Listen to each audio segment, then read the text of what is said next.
Hello, and welcome back to Cape Corner, where we explore the history, story, and cultural impact of a different character or group every episode. I'm Blue. And I'm Jay. Holy shit, we got Jay 2 weeks in a row. It's a Christmas miracle.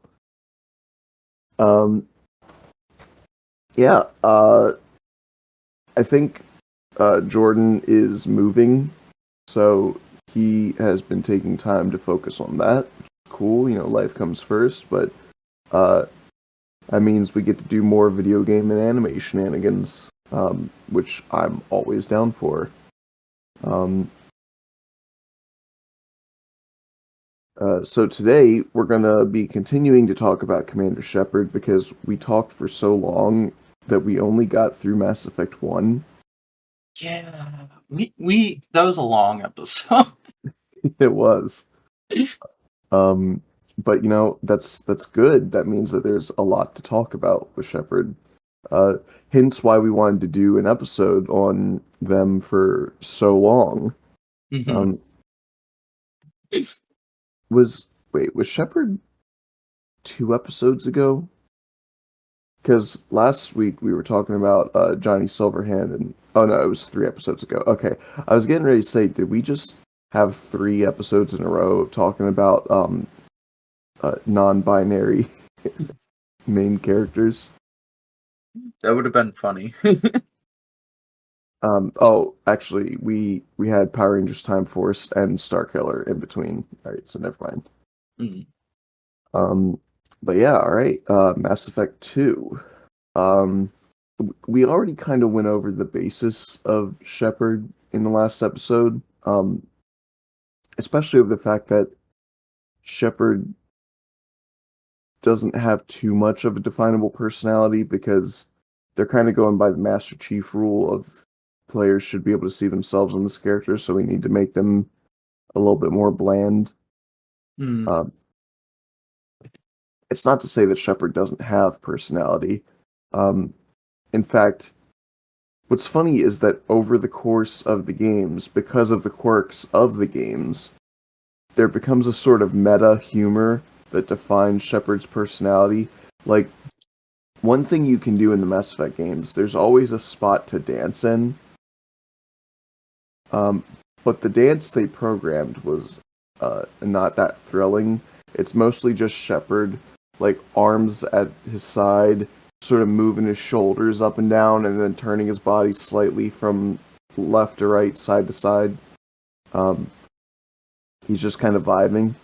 And so you can do that in Mass Effects 1 and 2, and then in Mass Effect 3, there's a scene where everybody's at a dance party, and Shepard's just kind of standing there for a second, and then he decides to start dancing, and it's not a good dance. And everyone starts making fun of him. They're like, wow, Commander, those are some interesting moves. Yeah, he's not a great dancer. So I just think it's funny that the gameplay starts to inform his character more than the actual story does. mm.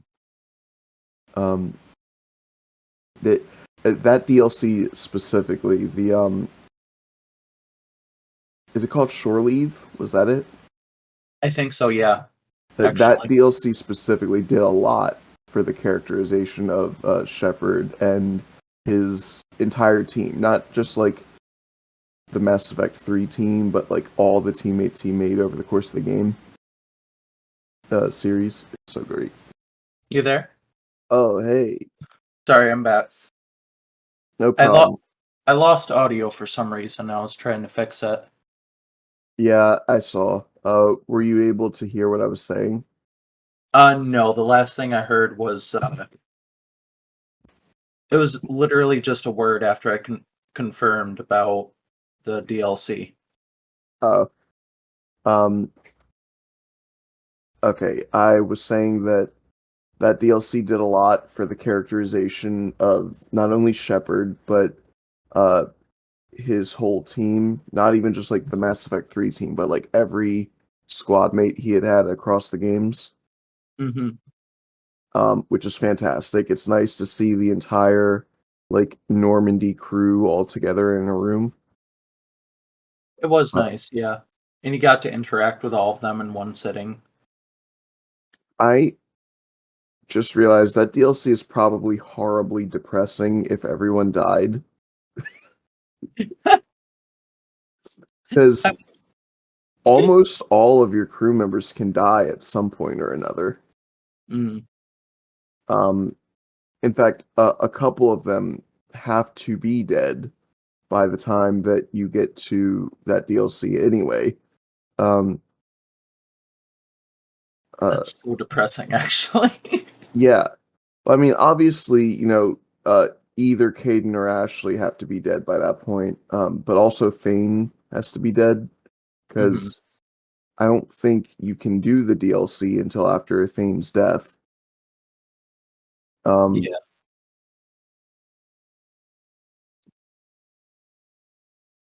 I think those might be the only two that actually need to be dead by that point. But yeah, like, how, do you have 12, right? It's 12 different squad mates you get in Mass Effect 2, and every fucking one of them can be dead. You can Um, literally just get them all killed. Rex can die in Mass Effect 1. Mhm. So who does that leave? Let's see, because Liara needs to be alive.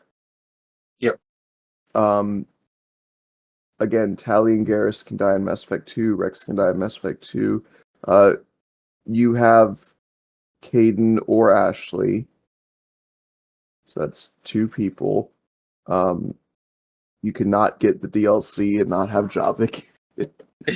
um, what's Himbo boy? Gorilla Man. The human James Vega. Oh, okay. I was so confused for a minute. I thought I described him quite well, thank you. So, well, yeah, Himbo boy. Who else would I be talking about? Um, okay, so Caden, because let's be real, it's Caden. Mhm. Uh, unless you're a fucking neo-Nazi or some shit, I don't know. Uh, Caden, Liara, Vega. I think that might actually be it. I mean, well, Edie, right? Because she also is a squad mate in that game. Yep. Edie's based. She is. She's great. I fucking love Edie. Um, and her stupid fucking retro futuristic diner hooker body. For It's great. I genuinely do love it. It took me out when I first saw it because I was like, "Is this Mass Effect?" real. Uh, yeah, I think that's it. I think you can literally go into endgame with only 4 surviving squad mates if you suck enough. Think I might have to play through and specifically strive for that, actually. Go Go for through a full suicide run. Yeah! Play throughout the entire game with as little companions as possible. I've replayed the games enough times. I might need to do that too, because Yeah, I always get to the end with every single one of my people that are able to survive surviving. that that's what I did, yeah. Um, the group. Oh my god, the group photo you get to must be so fucking sad if only 4 of them and Shepard are there. Well, I guess Joker's also there. Like a couple of people show up, like Samantha Trainer, um, Mm. but they're not squad mates, right? Like they're just Normandy crew members. Yeah, just people that you see occasionally. Yeah.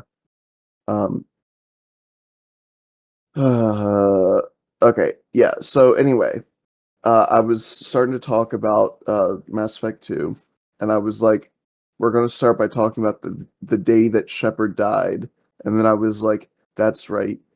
Commander Shepard was secretly Agent Coulson all along. And then I went on to be like, did we do an Agents of S.H.I.E.L.D. team? And you didn't say anything. Or an Agents of S.H.I.E.L.D. episode.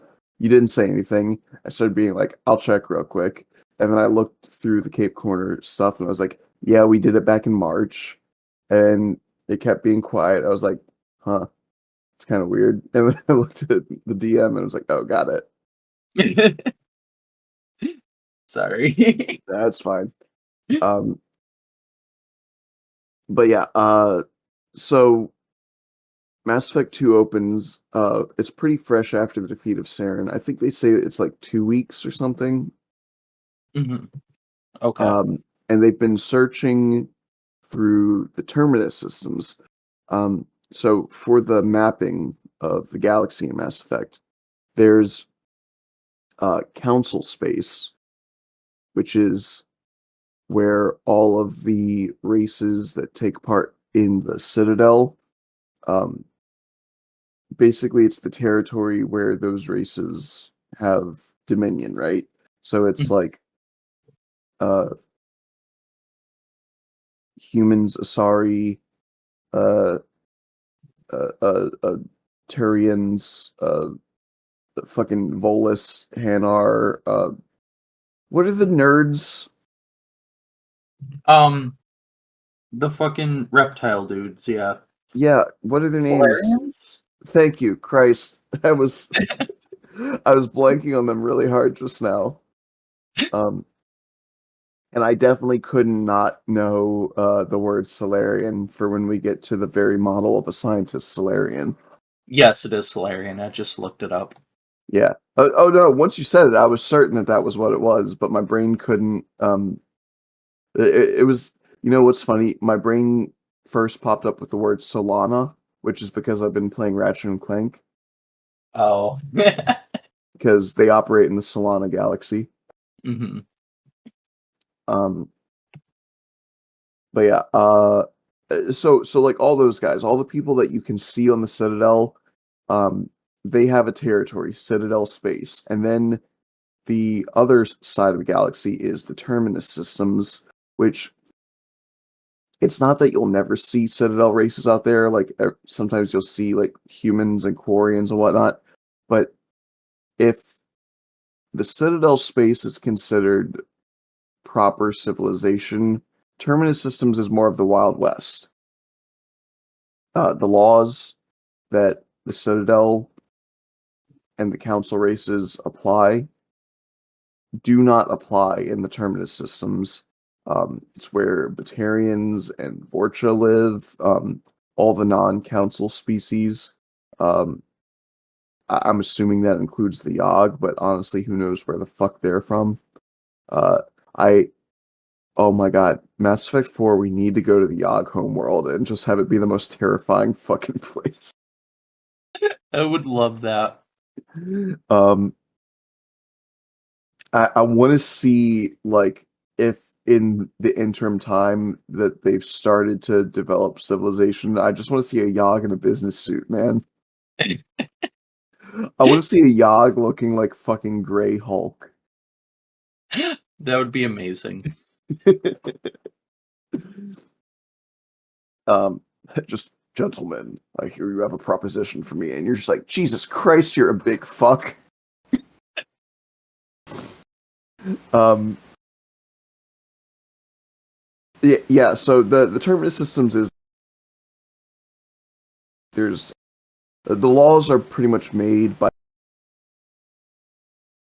like piece of territory that you're in, not like an over central government.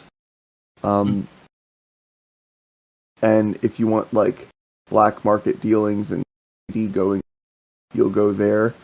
Though I believe Ilium is Ilium in Council Space, or is it Terminus? Well, it's in Mass Effect 2, so I guess it's got to be Terminus, right? I think it is Terminus. Okay. Because I was going to say it'd be pretty fucked up if they were able to opt Council and do all the shit they do on Ilium just because. Mm. Um,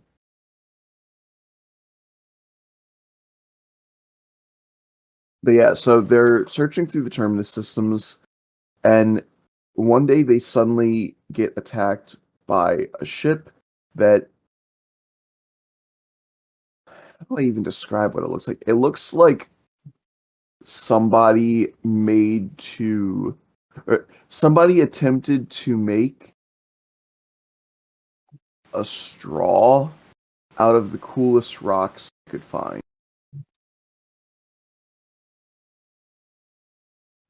Do you get what I mean? No, you cut out. I'm sorry. Can you repeat that? I said the ship looks like if somebody attempted to make a straw out of the coolest rocks they could find. That's such an accurate description, actually. It's like brown and made of like chunks of stuff. Um, but it's in like a tube shape. It's got an engine on the back. But like it is okay, so let's not beat around the bush. It's a hive. It's a mobile hive is what it is. Yeah. Um, which is why it's like tubular shaped because that's how like beehives and shit are. If you like pull apart the hexagonal um like multi-structure of it, they're like little hexagon tubes that go back. Hmm. Um so they fire a sick laser, which you can get this kind of laser weapon as a handheld heavy weapon in the game. And I believe the way the laser works is that it uses a liquid metal like mercury or something, superheated and fired at a ridiculous speed using Mass Effect field generators within the gun to essentially make a scorching hot squirt gun. God, that sounds so horrid. It is, and it's so fucking cool. I love the collector laser. Because laser weapons don't really happen a whole lot in the game. You normally it's normally some kind of projectile, usually ballistics, like typical bullets, like we would assume, but Mhm. the bullets fire with a pew pew instead of a pra pra because it's using space Sci-fi. tech. Yeah. But this is an actual laser gun, unlike anything else. Yeah, I like that because in Mass Effect 1, when they were developing the weapons, they were very strict. They were like, no laser weapons, because they wanted to make sure that the physics of the weapons using their rule of Mass Effect fields would always make sense. So in Mass Effect 1, that meant only projectile weapons ever. Mhm. But in the development of Mass Effect 2, somebody went, hey, so I have a design for a laser weapon, and somebody was like, no, damn it. We have to follow the rules of the guns. He's like, but hear me out. It's not technically a laser. And they're like, fuck. Go on, proceed.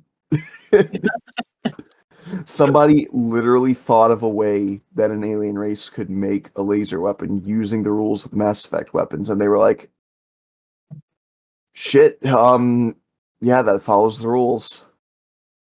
All That's right, boys, perfect. we're doing a laser weapon. I love it. It's great. It Um, is. yeah, so anyway, they shoot this big ass starship size laser and start cutting the Normandy to ribbons. And most of the crew manages to escape in escape pods. A few of the, I was going to say nameless people aboard the ship die, but they're not even nameless anymore because you can do a mission to collect their dog tags. So you get the names of every single one of them. I think I've collected a total of like one out of What the fuck? out of like every single playthrough. That's dirty. And I think it's only because it was like out in the open or like I had to do it.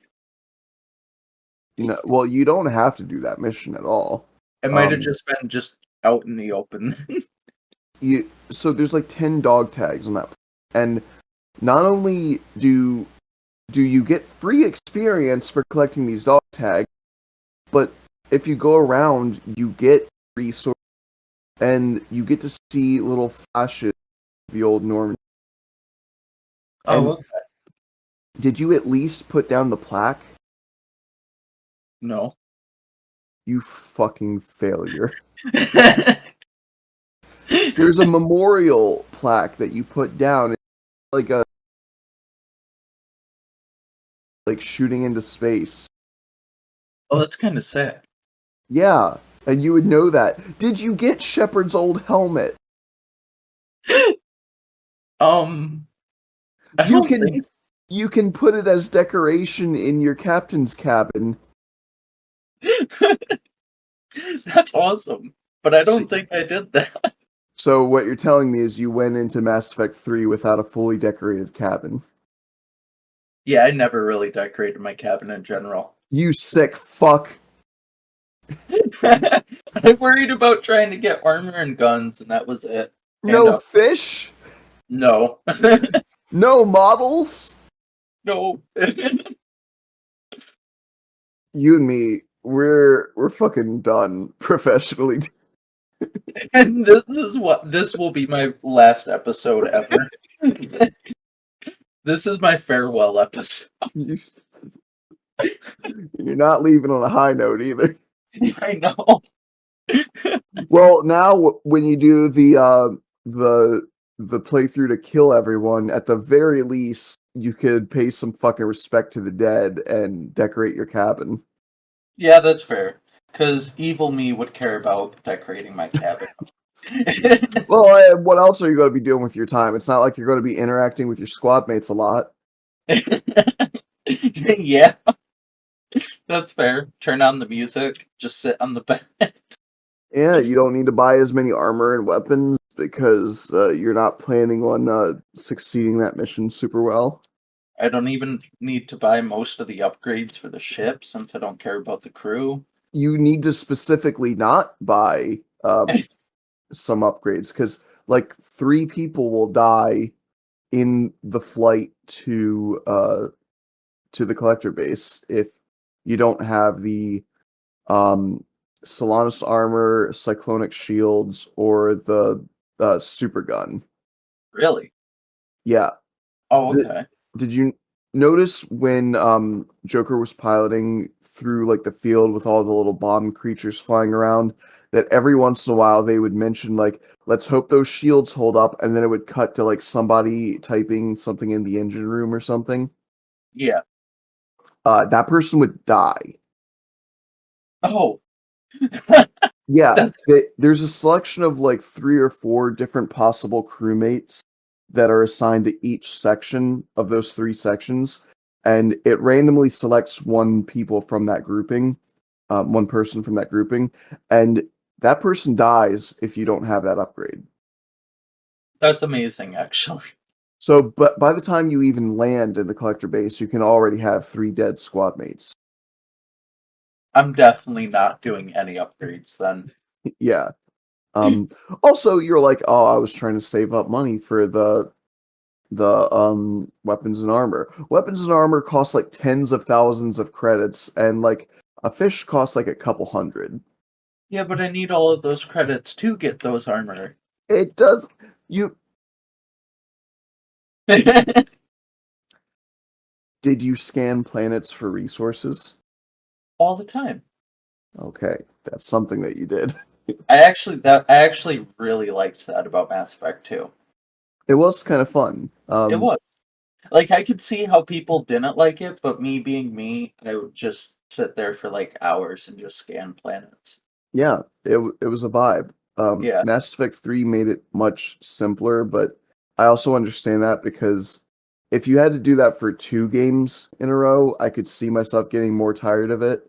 Mm. Um, and also Mass Effect 3, there was a lot of shit going on. You had to do other stuff. You couldn't spend too much time scanning planets. Yeah, you just didn't have the time. Yeah. Um,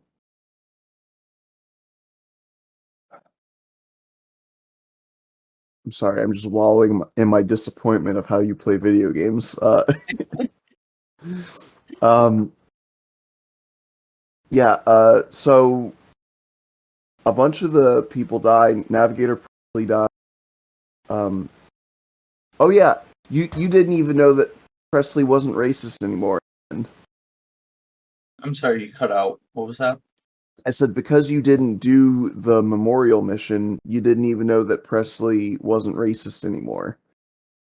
Wait, when did he not become racist?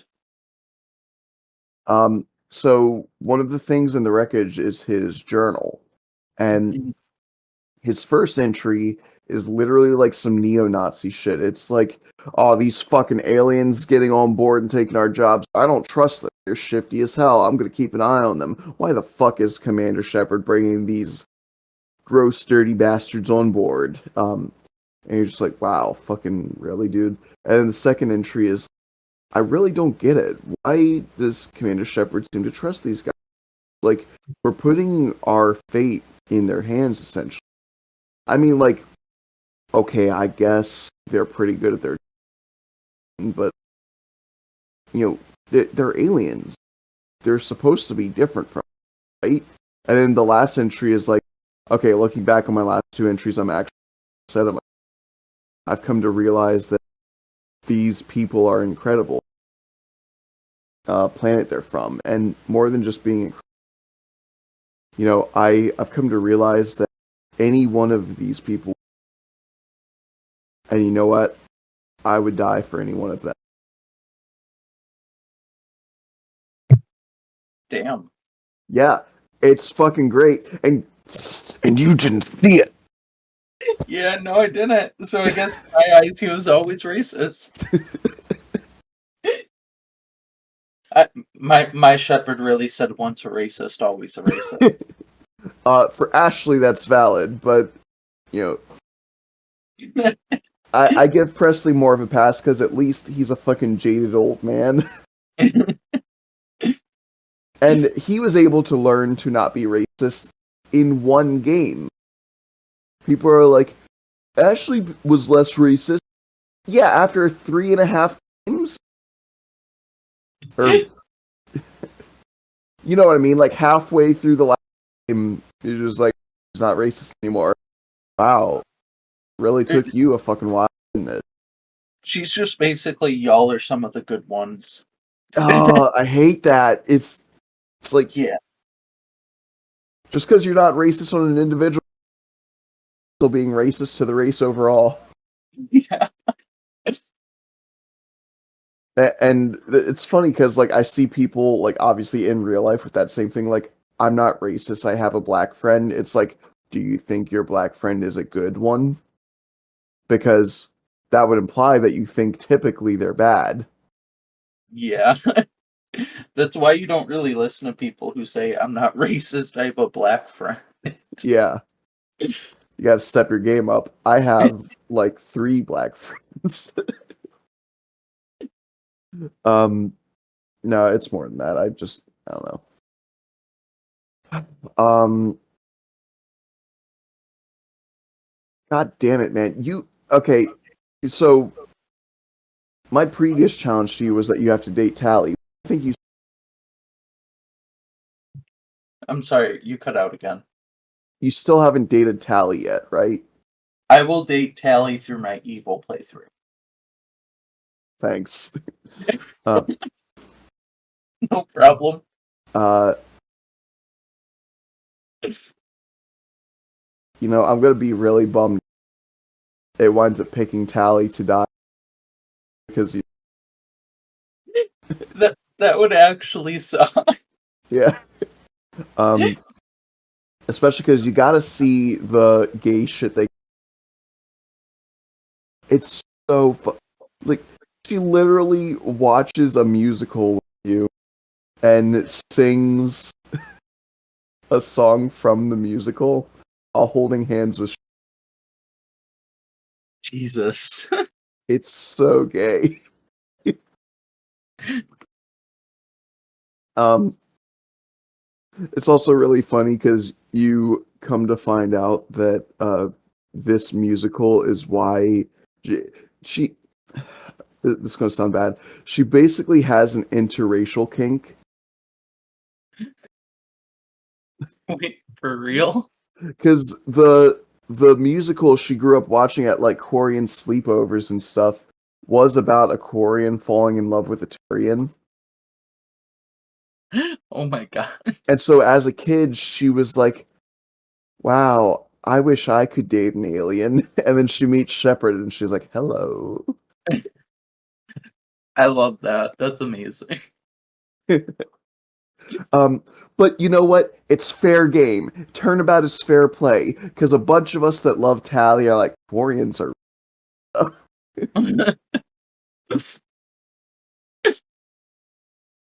and so for her to be like, man, humans are kind of hot though. At first you're like, hey, wait, no, that's fair. Yeah, it is fair. Yeah, got to take our lumps sometimes. uh, but yeah, where was I going with that? Oh yeah, the ship gets fucking torn asunder. Um, so if you played Mass Effect 1, you get a scene with either Ashley or Caden, whoever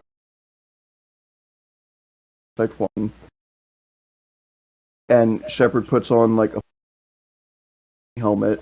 So you don't see Shepard 2, just in case, again, you didn't play and you had to make from the ground. But uh, if you didn't play Mass Import game, it's Liara that is in this scene. Hmm. And that's how I knew the scene for them. Um, I played Mass Effect 2. I played it on the PlayStation, and I did that because I used to work, and they tried to get us,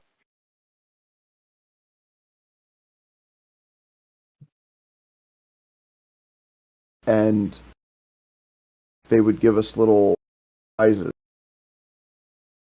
doing, and I got so many fucking stuffed animals of Bullseye target, and I started getting repeat ones because you'd have one Hmm. time I saw two of. Can I get some, please? And they were like, I don't know, if you guys would give me video, and they were like, my supervisor at the time was, all right, look, that's a lot. I'll tell you what, tell anybody. If you sell a certain amount of red cards every week, I'll let you have one of like bin video games. And I was like, fuck, all right. And that's what wound up causing me to play a. And one of the games, and of course, I'm looking in that bargain bin one because of my thing where I don't like. Um, but it wasn't in there, so I didn't play Mass Effect 2 for because again I was on for eventually 1 week. None of the games looked but Mass Effect 2. Mm. I played it. It was one of the best games I ever played. Playing the other, I played Mass Effect 3 next, and then eventually I wound up playing Mass 1 digitally, and I was like, "Play a step down." I should not have played Mass Effects 2 and 3 first, or maybe I should have because I could totally see if I played Mass Effect 1 first. I thought that I was gonna have that played to it. I actually, I also played Mass Effect 2, then 3, and then I played 1. Yeah, it might weirdly be the optimal order to play the games in. Yeah. It wasn't even like well, I kind of did specifically choose it because I tried the first game. I wasn't a huge fan because I bought like the collection for the PS3 back in the day, and I just wanted to try it. I wasn't a huge fan of the first one, but I liked the story and I liked the graphics, just not a fan of gameplay. So I moved over to the second one, and I actually really loved it. So I played that, then played the third one, loved it, and then I went back to the first one and played that. Yeah, again, if anybody has never played the Mass Effect franchise, first of all, you should. It is one of the best sci-fi. Hmm. Usurped Star Wars as my favorite. I think I'm coming to terms with coming out of because I'm just really not interested in these. The more I just people the comes, You're um, you're cutting out quite bad on my end. fuck.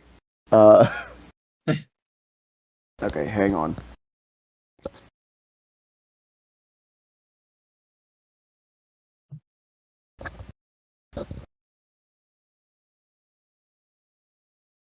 All right, can you hear me? Yeah, I can hear you now. Okay. All I was saying was that I think I've come to Wars, Mm. just because I'm not really interested in watching all the. And the more I get into arguments with people, Star Wars, the more tiring it becomes. Yeah, it's horrible. Um, I shouldn't have to. The lack of media literacy, the fact that there's people in the year 2023 who think, yeah, the Jedi were just good guys. There's no deeper darkness to their actions. I definitely believe because they fully believe that the Jedi drove for balance. Mm. And they're like, yeah, they say they're about balance. And I'm like, yeah, some people fucking lie. For real. A That's lot of what people say that they want something, but then their actions disprove it. Oh yeah, guys, I'm sure the organization of Jedi really wants balance. That's why they have 10,000 Jedi, 2 Sith. they don't care about balance. They just want to eradicate the dark side, and that's it. And they'll do any means necessary. Exactly. And it's not just external, it's internal as well. Why do you fucking are like, no marriage, we're gonna brainwash kids from a young age. Like it's some culture. It is. It really is. Which is why in the newer movies they're like, yeah, if you think about it, the Jedi were kind of fucked up, so we're gonna try and do better. And Star Wars neckbeards were like, inconceivable. They got really mad at the fucking Last Jedi movie for daring to besmirch the name of the Jedi. And it's like, sorry guys, if you paid attention, the Jedi did that by themselves. Yeah, they're it's been in so many stories too, like so many books and comics of the fucked up things they've done. Yeah. That's why I'm like I on one hand, as a kid I always wanted nerd culture to be more mainstream because I was Mhm. tired of being fucking bullied for liking it. I got made fun of because I knew who Iron Man was. Jesus. Yeah, somebody was like, "Isn't he a robot?" And I was like, "No, he's a guy in a suit." And they're like, "Why do you even know that?" Oh my god. Um, but on the other hand, because nerd culture's become more mainstream, it's full of more people who are incredibly media illiterate. Like, I mean, okay, even back in the day, you would have people who like just didn't get it, who engaged in the culture. Like, there's a game that you can get on Steam, or you can just play it on their website called Card Hunter, Hmm. and it's basically like Dungeons and Dragons but more fun. Okay. Um, it's like you play on a grid and you like you play cards, and the cards give you move values, attack values, and effects and stuff like that. So you can build a deck with your character based on what class of character they are and what race they are.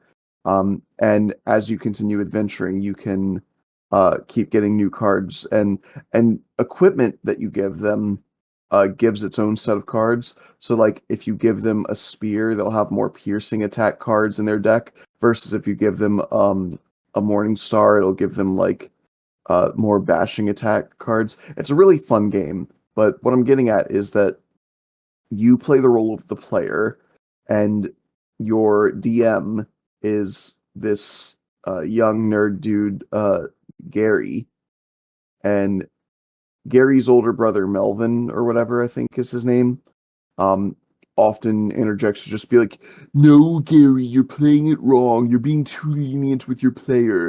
You should follow the cold, hard rigidity of the dice. We are not here to make a good story. We are here to follow the rules of the game." And it's Mm, like, Melvin is everything wrong with nerd culture. yeah. That's literally what he embodies. And so these people are fucking Melvins, is what I'm getting at. Yeah, I Uh, agree with you. They're pretty horrible. yeah. So if I would love to just be able to ignore them and continue enjoying my thing, but they're just they're so loud and they're so numerous, and that's the problem. There's way more of them, way more people that can't read the fucking subtext of Star Wars to understand the like it's not even like Star Wars isn't that subtle. No, it's pretty like in your face. It's very loud. The Yeah. the main villain has a German helmet and his name is Vader. Yeah. It it's like obvious. I don't get why people are so Like I ignorant. literally saw sometime last year somebody being like, "Why are you trying to push your political messaging in Star Wars?" And somebody obviously was like, "You realize Star Wars is based on political messaging, right?" He's like, "Where? I never saw it. You never saw. Do the Empire not resemble Nazis?" No, what do you mean? It's like they're called fucking stormtroopers. Oh, and the worst part is they're like idealize the Empire. Like they would be part of the Empire if Star Wars was a thing, and you're just like, are you fucking stupid? Yeah.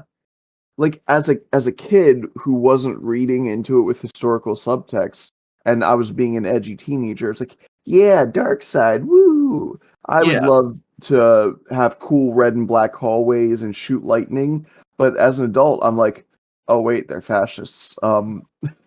yeah. You know, nah, Still not any better than the Jedi, though. no. Um, which is why like, that was where I really started to get sick of the Star Wars fandom, is because I was arguing for Grey Jedi. They're really good, and Hmm. people were like shitting themselves and throwing little diaper baby tantrums of the fact that you would say that they were like, the Grey Jedi are stupid. They make no sense. It's like, how do they not make sense? They're embracing both dark and light. It's like, but those two can't work together. And I'm like, have you ever played Kingdom Hearts? Like, have you ever seen the fucking yin yang symbol? Literally, yeah.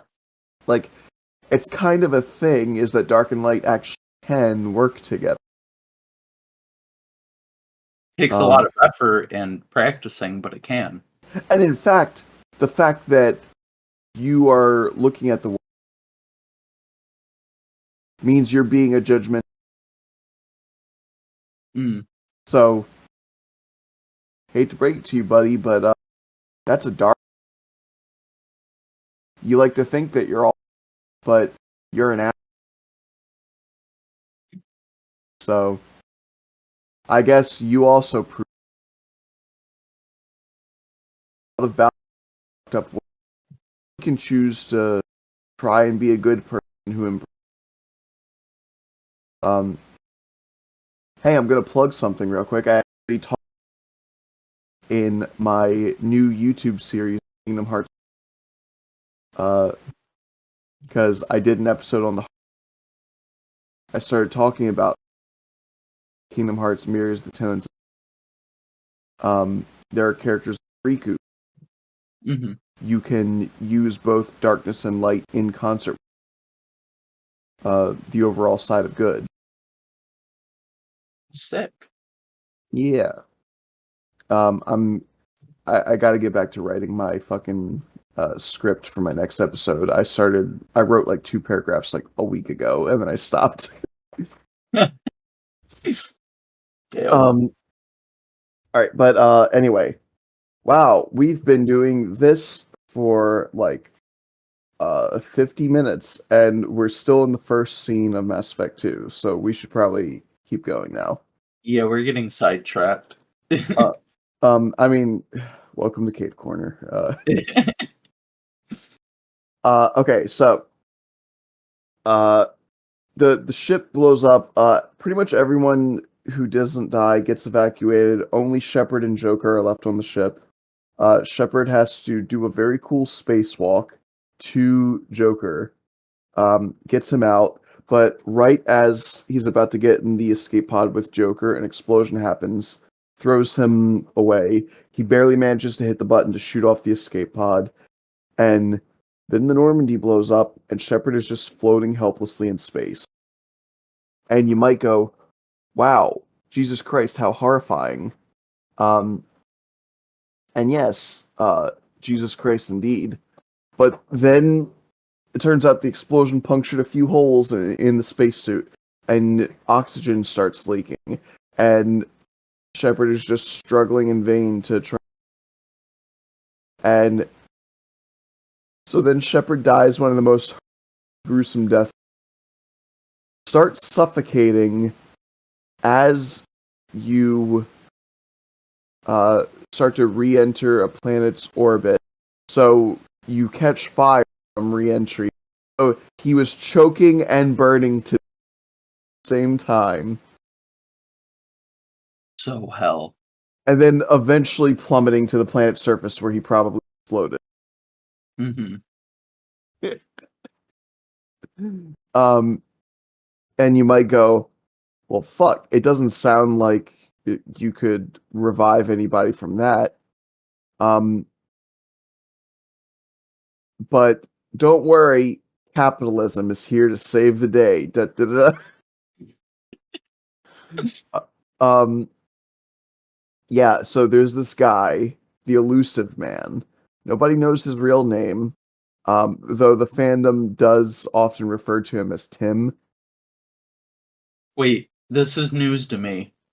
Oh, you never heard of this? No, I have not. Haven't. People call him Tim, Why? the elusive man. Oh, okay. I get it. Yeah. I kind of like that actually. Wouldn't it be really fucking funny if his name actually was Tim and he chose his nickname based on that? That would be hilarious. It would be some fucking I am Lord Voldemort shit. Yeah. Um, I'm sorry, I strive not to make ass Harry Potter references here, but Sometimes it just happens. it just happens. Uh, yeah, so the elusive man has just like he's got some Jeff Bezos space money, um, and he managed to gather up the. Okay, they wind up revealing in a DLC for Mass Effect 2 that it wasn't really his organization gather Shepard parts. It was Liara. Mm. Liara recovered what was left of Shepard, and I have to assume that there was any corpse to recover because of Yeah. it must have kept his like meat chunks contained in the suit. That's kind of horrifying. Yeah. Um but the so oh, and I guess you wouldn't have maybe fully realized that either ended on that ice. Can you repeat that? I'm sorry. Shepard landed on that ice planet Oh shit. Okay. because his cracked helmet was there. So And he I landed never on got the same planet as the Normandy's wreckage. to see that. Nope. That's your Oh well. homework now. Fuck Tally and pay respects to the dead. That's what I want you to do to for your next playthrough, Okay. as well as kill everybody else, I guess. Please Um, play through. it's going to be a new experience for you. Yeah, it will be. It'll be different, that's for sure. I like how we made this agreement to like date each other's girlfriends like 2 years ago, and I already I hopped right on that. I got right to romancing Liara. It's done. I've now experienced it, and you're just like someday. I have to. It's such a huge game. I have to work myself up to actually even open it. Okay, well, you've had like a year and a half to work yourself up. I have no excuse now. Yeah, you better play it soon. Gun to your head. Um, but yeah, so Liara recovered Shepard's body, gave it to the Elusive Man because the Elusive Man and his organization seemed like the only people able to revive Shepard. Mhm. The Elusive Man's organization is Cerberus, which is a group that, if you were the type of person like Dickhead J over here to not play through a bunch of the side missions, um, you went quiet. I didn't actually. What was that? I didn't actually upset you by calling you. No, I was laughing. I guess my mic just didn't pick it up. Okay, yeah, it was quiet. I was like, uh oh. Sorry. No, it's fine. But yeah, you could easily just, because they're in no cutscene where they're doing experiments on creatures that they're keeping a bunch of husks in one. Um, clearly trying to control these monsters. Mhm. To be clear, I'm not calling rat. These are the owned versions of it. Don't hear the song. Um, if anyone isn't aware, You're they found still a. cutting out pretty bad on my end. God damn it! Is this better? Yes. Okay, I'm literally like holding the microphone direct. It actually just cut out again. Could it be noise suppression since we're doing it through Discord? What's that? Could it be the noise suppression in the settings that keeps cutting you off?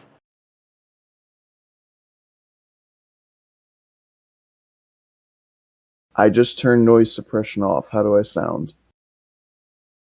Better. Actually, you didn't cut out at all. Wow, I'm gonna be really fucking mad if that's what it's been this entire time, because I didn't even realize that was a setting. It's such an annoying setting if you have to fuck with it. I just turned it off, so we'll see. Okay, what the fuck was I saying? Oh yeah, I was saying that Cerberus was doing experiments on like the husks and the Rachni. I had said something that could be construed as I hate the Rachni, and I went to specify that I'm talking about the cloned Rachni that are all fucked up and they can't hear the song. And then I went, oh man, people aren't going to know what the song is. So I was like, okay, so the Rachni are an extinct race. They found a single egg floating in a defunct starship, and they hatched a new Rachni queen out of it. And then from the Rachni queen, they made a bunch of fucked up cloned and like sort of like sterilized Rachni. And Rachni communication is like some telepathic shit that they liken to music. Mm-hmm. But these Rachni didn't have their like beautiful senses of the world around them. It's like the best way I can describe it is like they see in black and white instead of in color, and then that fucks up their personalities. Mm-hmm. And Cerberus was like, yeah, maybe we can weaponize these like fucked up aliens. And there was a an Alliance fleet admiral that was investigating them, and he found one of their bases, and they captured him and threw him in a pen with some of these Rachni and Husk, and just let him get mauled to death. No, wait, they didn't. I'm sorry, I'm misremembering. They did the needle thing when you kill someone with a chemical. Mm-hmm. Oh, yep. Okay. And then they just threw his body in the pen, and it just got ignored by them. That's terrifying. Yeah, I guess they were trying to see if the Rachni would eat a corpse. I hate that. Yeah. So they're terrorists. They are the space version of white supremacists. They are a human supremacy group. They swear up and down that they don't hate aliens. They just want to ensure a future for their human children. Wait, that sounds familiar. Um, yeah, they're like, we think that the rest of the alliance is extremely globalist, essentially, for lack of a better word, galactus. I don't know. They're really down for integrating with alien communities. They're like, so we think that we need an organization to make sure that we've got humanity's back. Specifically, in case the aliens don't look out for our interests, we have to look out for our own interests. Um, and the way we choose to do that is by committing heinous acts that would violate the Geneva Conventions. Or whatever the space equivalent of the Geneva Conventions is. Um, so Shepard does get revived, and the cutscene of him being revived over the course of 2 years is very cool. Because what you see of his body looks like beef jerky. And Yeah.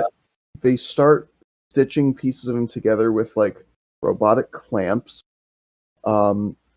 They inject chemicals into his dead bloodstream, which you see brings the red color and proper shape back to his red blood cells, and they start flowing again. They start eventually turning the tissue in his body from like charred to more of its natural pinkish color again. Um, it's a combination of robotics and chemicals and just all the shit that money could buy in the future to put together one man. And they're like, yeah, with the amount of money that he spent on reviving Commander Shepard, he could have just raised an entire army. Yeah. I think it was more about the actual, like, he was a symbol. Yes, they say it multiple times, is that because of the things that Shepard did, he can inspire people. And they wanted, like, Cerberus already has an army. we find that out by Mass Effect 3. Yeah. So they didn't need more grunts. They needed somebody who could sway galactic events in a more efficient way than just trying to beat people's head with a stick could. Mm-hmm. So they revived Shepard. And let's be real, one of the big reasons that the Elusive Man revived Shepard, it's not even because he wanted to try diplomacy before sending his army in. Because again, by Mass Effect 3, we see he's totally willing to do that. He's totally willing to invade other planets to achieve his objectives. It was more because Shepard killed a Reaper, and as a result, he thought that Shepard being alive would be awesome to fight the Reapers with, because now they would be scared of him. Mm-hmm. I think that's the real main reason why he did it. I believe so, actually, yeah. That feels like it would be, too. Yeah, because the Elusive Man has a habit of wording things as though they're far more benevolent and correct, but he's got deeper and darker ulterior motives all the time. Mm-hmm. Again, the very mission statement of Cerberus, it's not the same thing as what they actually do. It kind of goes back to what I was saying with the Jedi shit. It's like sometimes organizations say they want one thing, but their actions prove they actually want something else. Again, fucking Proud Boys and neo-Nazis and stuff, they're all like, well, we're just trying to protect ourselves, and you're doing that by murdering people of other races? Those are two different things. Yeah. Yeah. I mean, I suppose in an incredibly dark and twisted sense, you could look at it as, if I think that all other races are a danger to me, then when I kill all members of those other races, that will be less danger for me, and that's protecting me. I just don't get how people can have that mindset. It's largely because they never interacted with people that are different from them. Yeah, that's fair, I guess. A person that I know, I'm not going to name names, but tends to be more right wing and was transphobic, and because he plays Magic the Gathering a lot, he started going to this group of Magic players that he met. He would go over their house and play, and he'd be like on a Twitch stream with them. And a couple of their members are either trans or cross-dressers or stuff like that. And because he was sort of like forced to interact with them through this like shared interest, this fucking fly is pissing me off. I wasn't expecting that, I'm sorry. I'm sorry, but it's like you have the entirety of this fucking house to fly through. Why do you choose to come into my room and fly right in my face? Anyway, yeah, because he started interacting with these people through something that was a shared interest. He started going, oh wait, these are actually like human beings with lives and interests, and not just like evil automatons like I'm told by fucking Fox News or whatever. Maybe trans people actually aren't that bad. And so now he's not really like transphobic. I mean, he's still far from what I would consider like a full ally, right?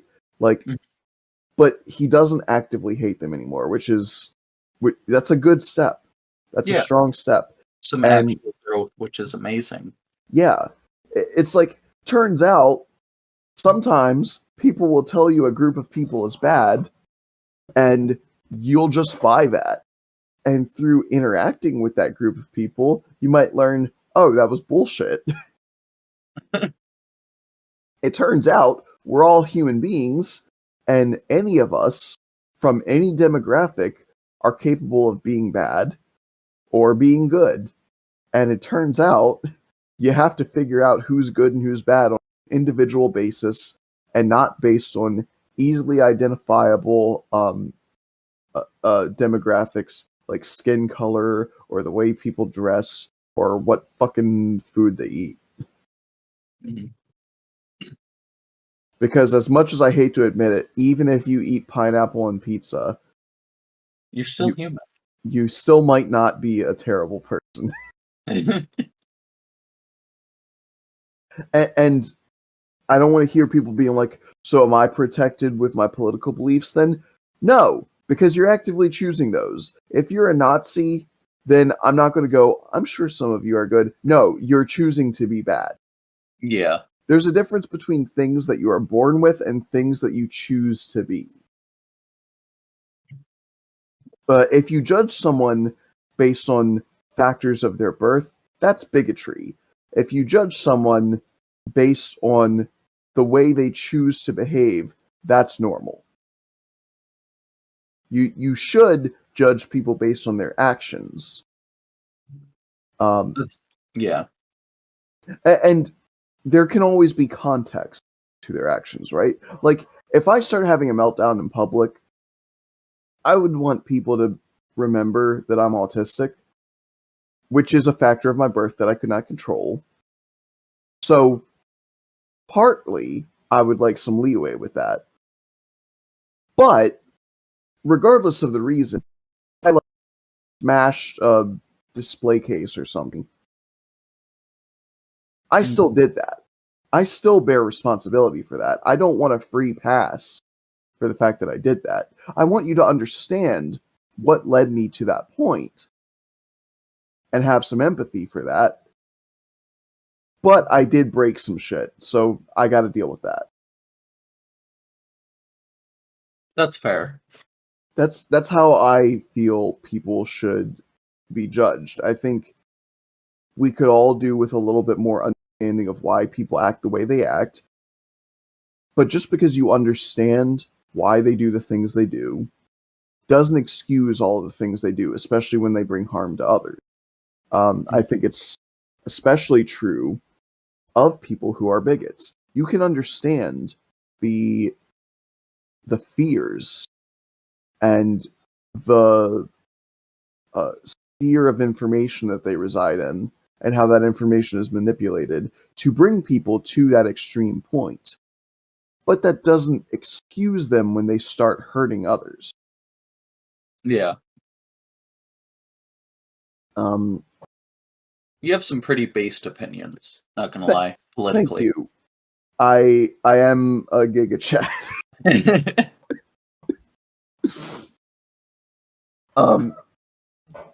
Nah, man, it's just it's a lifetime of going through some traumatic shit really brings out the wisdom in you. Yeah. Speaking of traumatic shit, Commander Shepard wakes up after being dead for 2 years and immediately starts freaking the fuck out. Immediately just grabs a gun. I mean, if there was one nearby, I'm sure he would have. Yeah. I'm talking about the scene where he wakes up when they have to like sedate him. Oh, right. I forgot about that. My bad. And Steve Bloom is there. Steve Bloom, unfortunately, does not survive past the first mission. He is the Jenkins of this game. Yeah. Both Mass Effects 1 and 2 have a party member that dies in the first mission. At least Wilson got to do stuff. Because Jenkins literally touched down on the planet, looked around, and got shot to death before he got to fire one bullet. It was so fun. It was so funny, though. Yeah. I appreciate that the games do that, because especially Mass Effect 2, they are telling you, like, hey, some of your squad mates might die. In Mass Effect 1, you have 6 squad mates, and 2 of them can die. Mm-hmm. And in Mass Effect 2, you have double the number of squad mates, and every one of those motherfuckers can be dead by the end. Can they die in Mass Effect 3? I can't remember.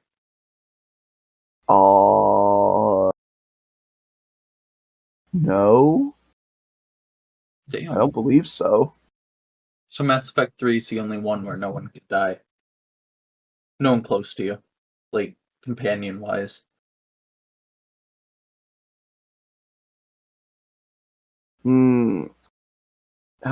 Mass Effect, how to lose as many squad mates as possible. This is going to be your your thing. Yeah. Let's see. Everyone can die in Mass Effect 2 suicide mission. Yeah, knew that. What happens if the... Oh, yeah! If the genophage is sabotaged... So, if Rex is still alive from Mass Effect 1, he can die in Mass Effect 3 when you sabotage the genophage. Oh, really? Yeah, if you sabotage it, Rex will confront Shepard later, and it will turn violent, and Shepard will be forced to kill him. Shit, I didn't know that actually. Wait. What? Uh-huh. What? Uh, so Morden can live? Wait, what? I think if you sabotage the genophage, Morden can live. Really? Yeah. It seems like he doesn't have to die in Mass Effect 3. Well, if you're playing through this fucked up playthrough anyway, you might as well try and save Morden. Yeah, that'll be. I'm definitely gonna try that. Um, do. I mean, Legion dies either way. Yeah, I liked Legion actually. It was cool. Yeah, I mean, he would be dead already if you let him die in the suicide mission. Yeah. Um, There was one other companion I really liked too. Can't remember his name though. who? He was the Prothean. Javik. Yep, I liked him. He was cool. Now, see, this page is saying that Edie would be killed in the destroy ending, but is that confirmed? Because I think the Normandy outran that explosion. I thought it did? Question mark? Which it sucks because I really like Edie. I don't want her to die, but the destroy ending is like the canon ending. Yeah. We'll get all into the discussion about Mass Effect 3's ending when we get to Mass Effect 3, which will probably be another episode, judging by how long this is going. Yeah, look, let's just sort of start speedrunning this. So Shepard gets revived, but he starts working with Cerberus, and if you're a renegade, you're just like, woo, space racists, let's go. But if you're Paragon, you're like, I mean, I don't really like this, but nobody else seems to be trying to protect these human colonists that are getting abducted. So sure, I'll work with you for now. And that leads to a lot of tension because anytime you meet your old squad mates from Mass Effect 1, they're like, you're working with Cerberus?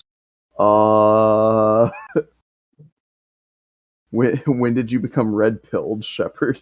Oh, it was the worst with Tally, in my opinion. Really? Because she... I mean, like, emotionally for me as the player. That's interesting, because when you meet her, she's kind of like, look, I don't understand why you're working with them, but I trust you. I'm sure you have your reasons. I'm just not going to ask about it. I don't know. It was just, I don't know. I had that feeling where she, like, things could never be the same again, if that made sense. They can, though. You...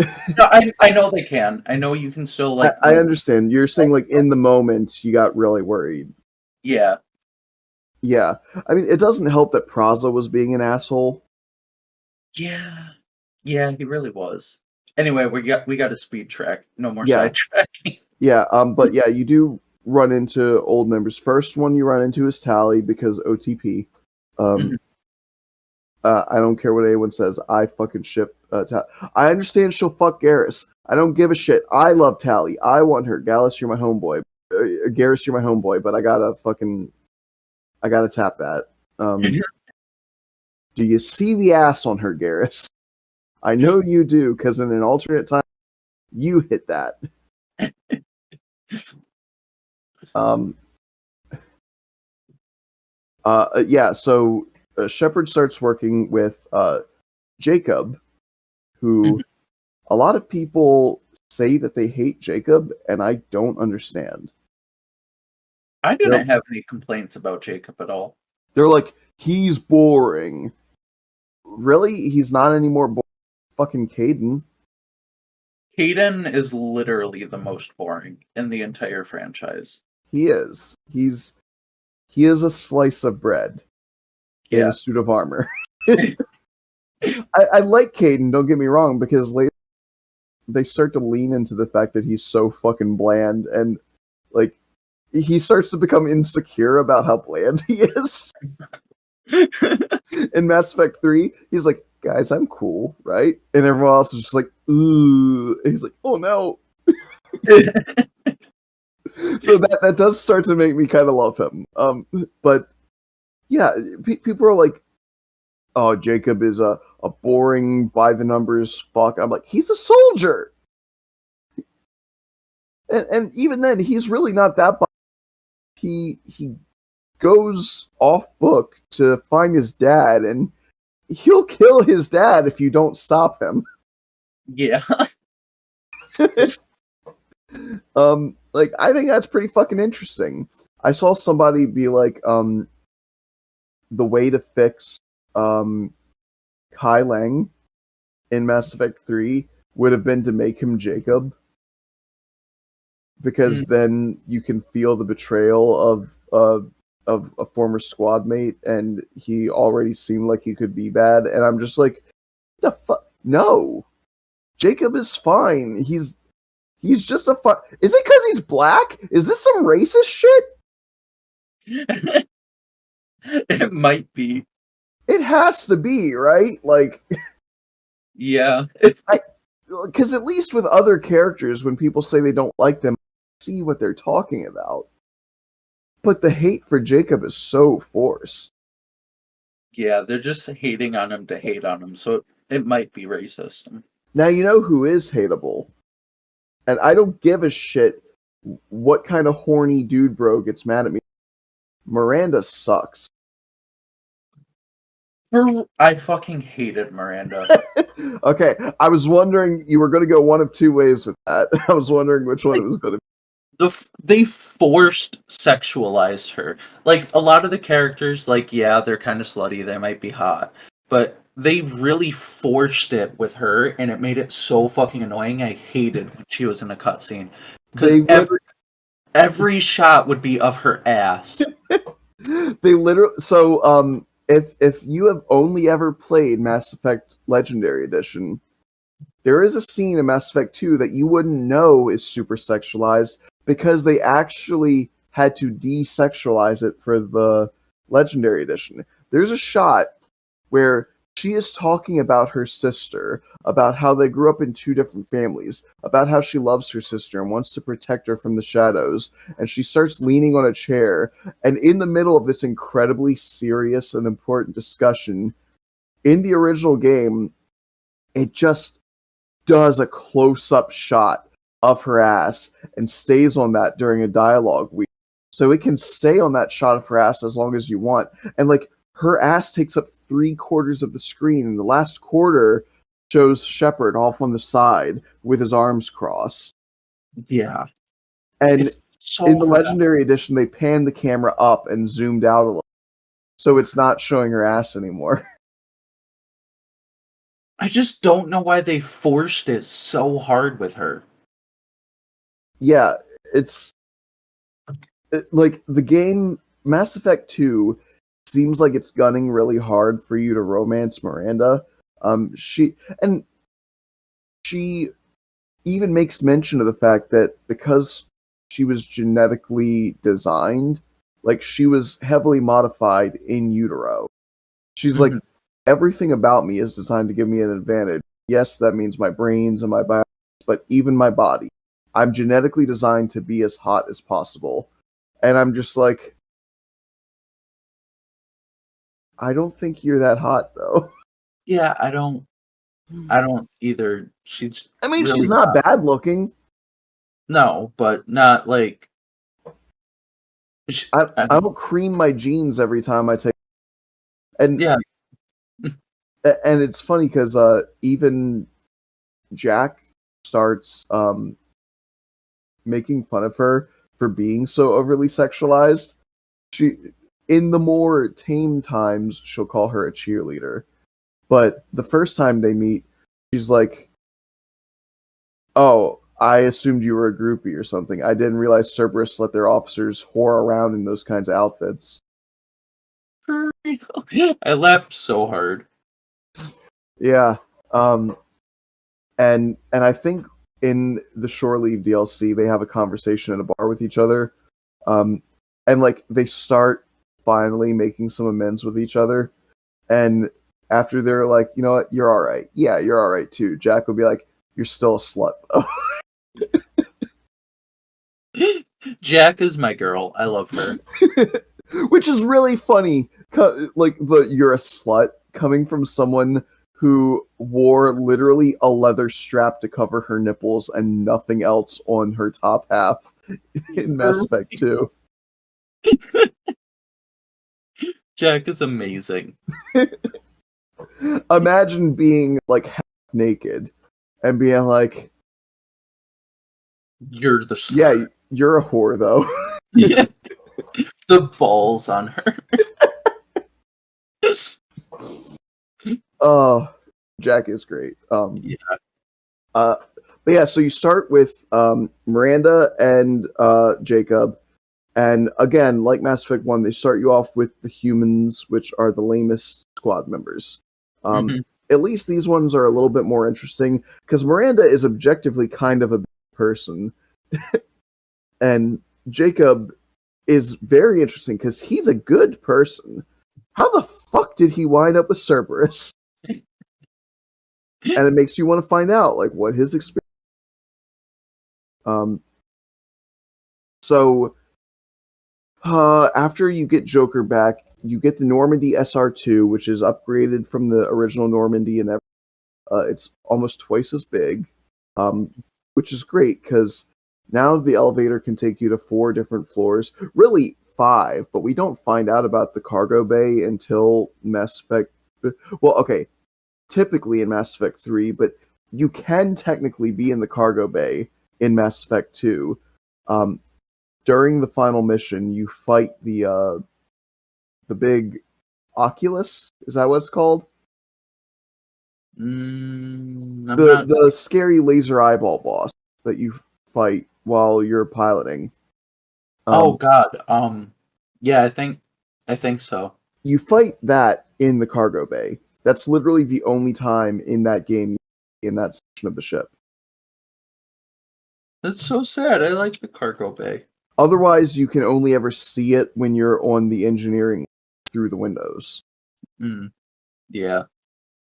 Um, but yeah, so the Normandy SR2 is fucking sick, and you're not going to get it on your next playthrough. But that I can't remember what it's called. It's like the Magnum Cannon or some shit like that. It's it's a Kamehameha wave. Your ship shoots a giant fucking blue laser beam, and it's so cool. um, it's just I don't know, man. There's something about ships shooting big ass lasers that is really neat. And it's not It's like a really thin laser like the one the collectors fire. No, it's like a huge beam. hmm it's thick as fuck. Yeah, it's a It's thick boy. thicker than the booty shots of Miranda. Look, that's another thing too. They're all talking about how um Miranda is, but Tally definitely has a fatter ass. No, for real though. I understand she's got a little bit of a leg Mhm. trigade legs. Yeah, They but her. kind of work with the same effect as like high heels. Yeah. But oh, I'm sorry, Miranda. I thought you were fucking genetically designed. Well, Quarians just have better genetics than humans. Um, Either that or your designer didn't have good taste. Anyway, the which you know what actually would track because he's with Cerberus, so he Mhm. would be like the same interest in women that like a redneck would. This is great. Yeah. It's like I don't like fat asses. That reminds me too much of those blacks. It's like, well, your racism is causing you to miss out. Uh, okay, so some of the you can technically recruit the next like 7 members, not 7, what is it, like 5 or something, in any order you want. Mhm. First of all, you get a couple of DLC members, which just come with the Legendary Edition. The Legendary Edition has all the DLC for all the games, which are Kasumi Goto, who is a thief who can turn herself invisible. She's very fun. She is horny I liked her. because half the time she is talking about her dead husband and how she mourns him, and the other half the time she's like, "Hey, can I get Jacob's phone number?" Apparently, we find out from Mass Effect 3, or maybe it's from the not the collect. What's his name? The Shadow Broker's files in Mass Effect 2. She would sometimes just turn invisible and loiter in the armory when Jacob is doing shirtless exercising. Oh my god. That's horrible. She's a fucking voyeur, dude. Like, um, Wow. and I think Jacob was like, I keep getting this weird feeling. Like, you ever feel like you're being watched? I don't know. It's unsettling. And meanwhile, Kasumi's just like, then there's Zaid Masani, who one of the big factions that you keep dealing with over and over again in Mass Effect 2 is the Blue Suns. I swear, you kill like 3 Blue Sun leaders in this game. Mhm. But Zaid was actually one of the founders of the Blue Suns mercenary group. Until they pulled a Barbossa and Jack Sparrow on him and mutinied and left him for dead. Apparently, they didn't even really leave him. What they did should have killed him. They like straight up shot him through the brain. And he somehow survived.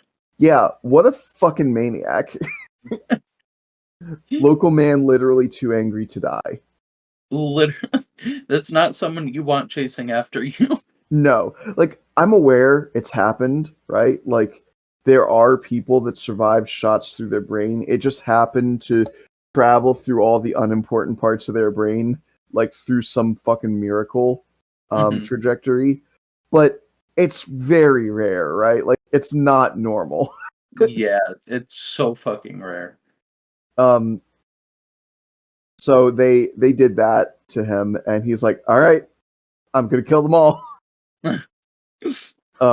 So he's great. Typically they want you to recruit Morden first. Now we could talk about him. The man, the myth, the legend, Morden Solus. The best fucking Solarian in all of the games. Um, like every once in a while you'll have a character that sort of just represents their race for you. Like Garrus is your typical Turian and Rex sort of represents the Krogan. But like with them, there's still plenty of really cool other Turians and other Krogan, right? Mhm. The Solarians are kind of dorky throughout most of the games. I think the only other really cool Solarian I can think of is Captain Kirahi. Yeah. And that's because he had that epic hold the line speech in Mass Effect 1. Mhm.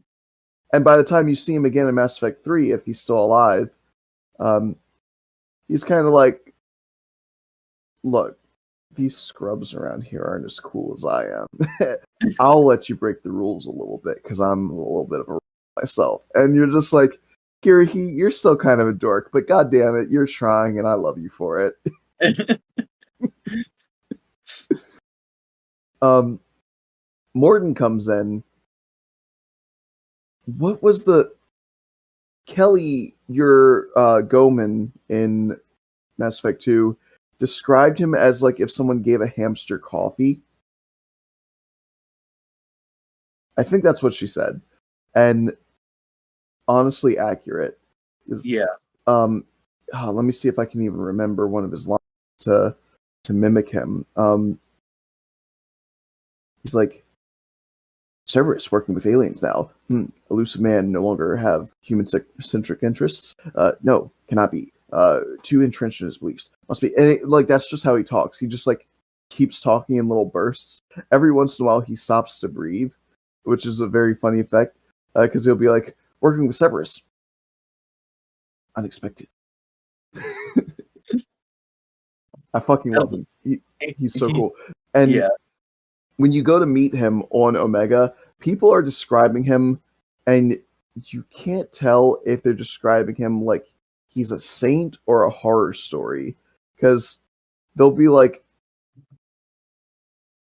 he is single-handedly trying to save the entire plague sector. He's got the only operable clinic anywhere down there. And then you talk to someone else, and it's like, I don't know, man. He's got mechs stationed that are lining the place, and they're set to kill anybody who aren't authorized. And somebody else would be like, I've never seen a doctor handle a gun the way he did. He killed 3 guys before they could even get a shot off. And somebody else is like, Dr. Solis saved my life. And he's a beacon of light to everyone. Excuse me. And if you talk to Arya, who, according to her, is Omega, which, by the way, I think it's very funny that Shepard's like, you run Omega, and she laughs, gets up, turns around to face the crowd, turns on her microphone, says, I am Omega, turns around, turns it back off, and then goes, I'm the boss, CEO, queen, if you're feeling dramatic. And it's just like, if I'm feeling dramatic, I mean, you clearly are. Yeah. She has a flair. She does. I wish I could have romanced her. She's the closest thing that Mass Effect has to the Kingpin. Which is very funny because she is clearly putting in extra effort to be that way because of the stereotype of the Asari. That they're all like shirking maidens, diplomat types, sometimes even sluts. And she's like, nah, I'm gonna gaslight gatekeep girl boss. I love her so much. Yeah. She also does a lot of those first two, the gaslighting and gatekeeping. She does a lot of that. But yeah, when you talk to her, she's like, Morden, I like him. He's as likely to cure you as he is to shoot you. So you get down there, you murder a bunch of recruit Morden because you managed to cure the plague, which it turns out the collectors did it. And because he is no longer as needed down there to cure the plague, he can join your crew in the Normandy. And he leaves behind Yuri Lowenthal voicing another character. Did you ever notice that? Yeah, I did, actually. I fucking love his voice, but that is one of his ugliest characters he's ever voiced. Yeah. He just looks like a middle-aged man, and I'm like, I don't know, Yuri. I think your voice can fit a lot of unexpected things, but I don't think this guy's it. Yeah, he didn't. It wasn't suited for that. Yeah. But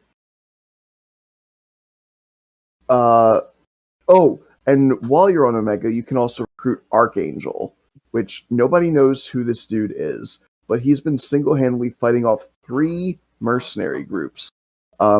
the Blue Suns, the Eclipse, and the Blood Pack. And he had a team that were doing like hit and run operations to fuck up these mercenaries, different illegal operations. He seems to be one of the only people on Omega that has a clear conscience. But somebody betrayed his team, and now he's the only one left alive. And he's basically just been in a building on the top floor with a sniper rifle. There's a bridge, and the bridge is the only way to get to that building. So it's been funneling the mercenaries that try to advance through a sniper point for him. So that's how he's been surviving. But they've been attacking him for so long, he's got to be running out of food and ammo. So, like, we're gearing up for a big attack. You infiltrate the mercenaries, pretend to be on their side, so that you can recruit Archangel. And you fight your way up there, and Archangel turns around wearing full body armor and a helmet, takes off his helmet, and it's your boy Garrus. Yeah, I wasn't expecting it to be Garrus. Neither was I, and it was very cool. Yeah, they did really good on that. I recently watched somebody play through the Mass Effect games, and they were like, when you see the first shot of Archangel, when you're all the way back at the start of the bridge, they're like, is that a Turian? Oh my god, is it Garrus? What if it's Garrus? Wouldn't it be cool if it's Garrus? Damn. Just I'm like, immediately guessed it. yeah, I was like, I'm impressed. I have not seen anybody else pick up on that. I didn't even really clock that he was a Turian at first, because I never saw a Turian helmet. Yeah. It just came out of nowhere. Yeah. But, so after that, who else do you recruit in the beginning? I think is it just Jack that's left? Oh, and Grunt. There's Jack, Grunt, and then there's also Liara, right? No. Liara is not a crewmate in Mass Effect 2. No, it wasn't her, it was the other one. My bad. Samara is in the second half. Oh, that's true. Okay, never mind. Yeah. So alright, let's start talking about Jack. They pull the gender bait and switch on us. Because again, Jack, her name is Jacqueline, but nobody calls her that. I think she would throat punch you if you did. Yeah. Yeah, you get on there, you know next to nothing about Jack, other than they're a very powerful and they conveniently keep using gender-neutral terminology when referring to Jack. Like, Shepard will be like, I heard Jack's strong, we're here to recruit him. And the warden will be like, Jack is the meanest handful of hate that I've ever seen in my life. Does not say he, does not say she. And so when Jack pops out and is a woman, you're kind of like, oh, what? And she comes out and immediately levels 2 mechs that take like you and 2 other squad mates to beat. Because she is a biotic. She's an incredibly powerful biotic. Now, normally, what biotics will do is they'll generate a Mass Effect field to, say, shoot a throw, like a little ball that flies through the air and knocks into an enemy, or maybe lift them up off of their feet, like what Jacob does. Sometimes they'll make a singularity if they're like an Asari. Jack makes a gravity field around her fists and does a super punch. She mixes biotics with melee fighting, which is very cool. She's and also makes her dangerous as hell. Because, again, most other biotics use it as crowd control or support abilities. She uses it as direct attack. Then there's Grunt, who I guess has some stuff in common with Miranda. He's a genetically modified Krogan. And you actually go to recruit Dr. O'Keir, but Dr. O'Keir dies protecting Grunt. Yeah, And I actually forgot about him. yeah, his mission statement was that he was not interested in a cure for the genophage. He wanted to, in his own words, inflict the worst insult an enemy in war can be inflicted, to be ignored. He didn't want to cure the genophage. He wanted to genetically modify the Krogan to where they are now immune to the genophage. And thus he made Grunt, who is immune to it. Which means Grunt can fuck. Weirdly enough, I don't think he ever did. Yeah, like half of his purpose was to fuck, and he never did. I never saw him talk about getting with any Krogan ladies or anything. Rex does. In fact, Rex had an entire line of suitors. Yeah, and meanwhile he's just over here like, let's kill people. Rex literally had to start icing his nuts. Shepard, I don't know if I've got much more in me. Jesus. And when it's not all these other women, it's Eve. She won't stop throwing it back, Shepard.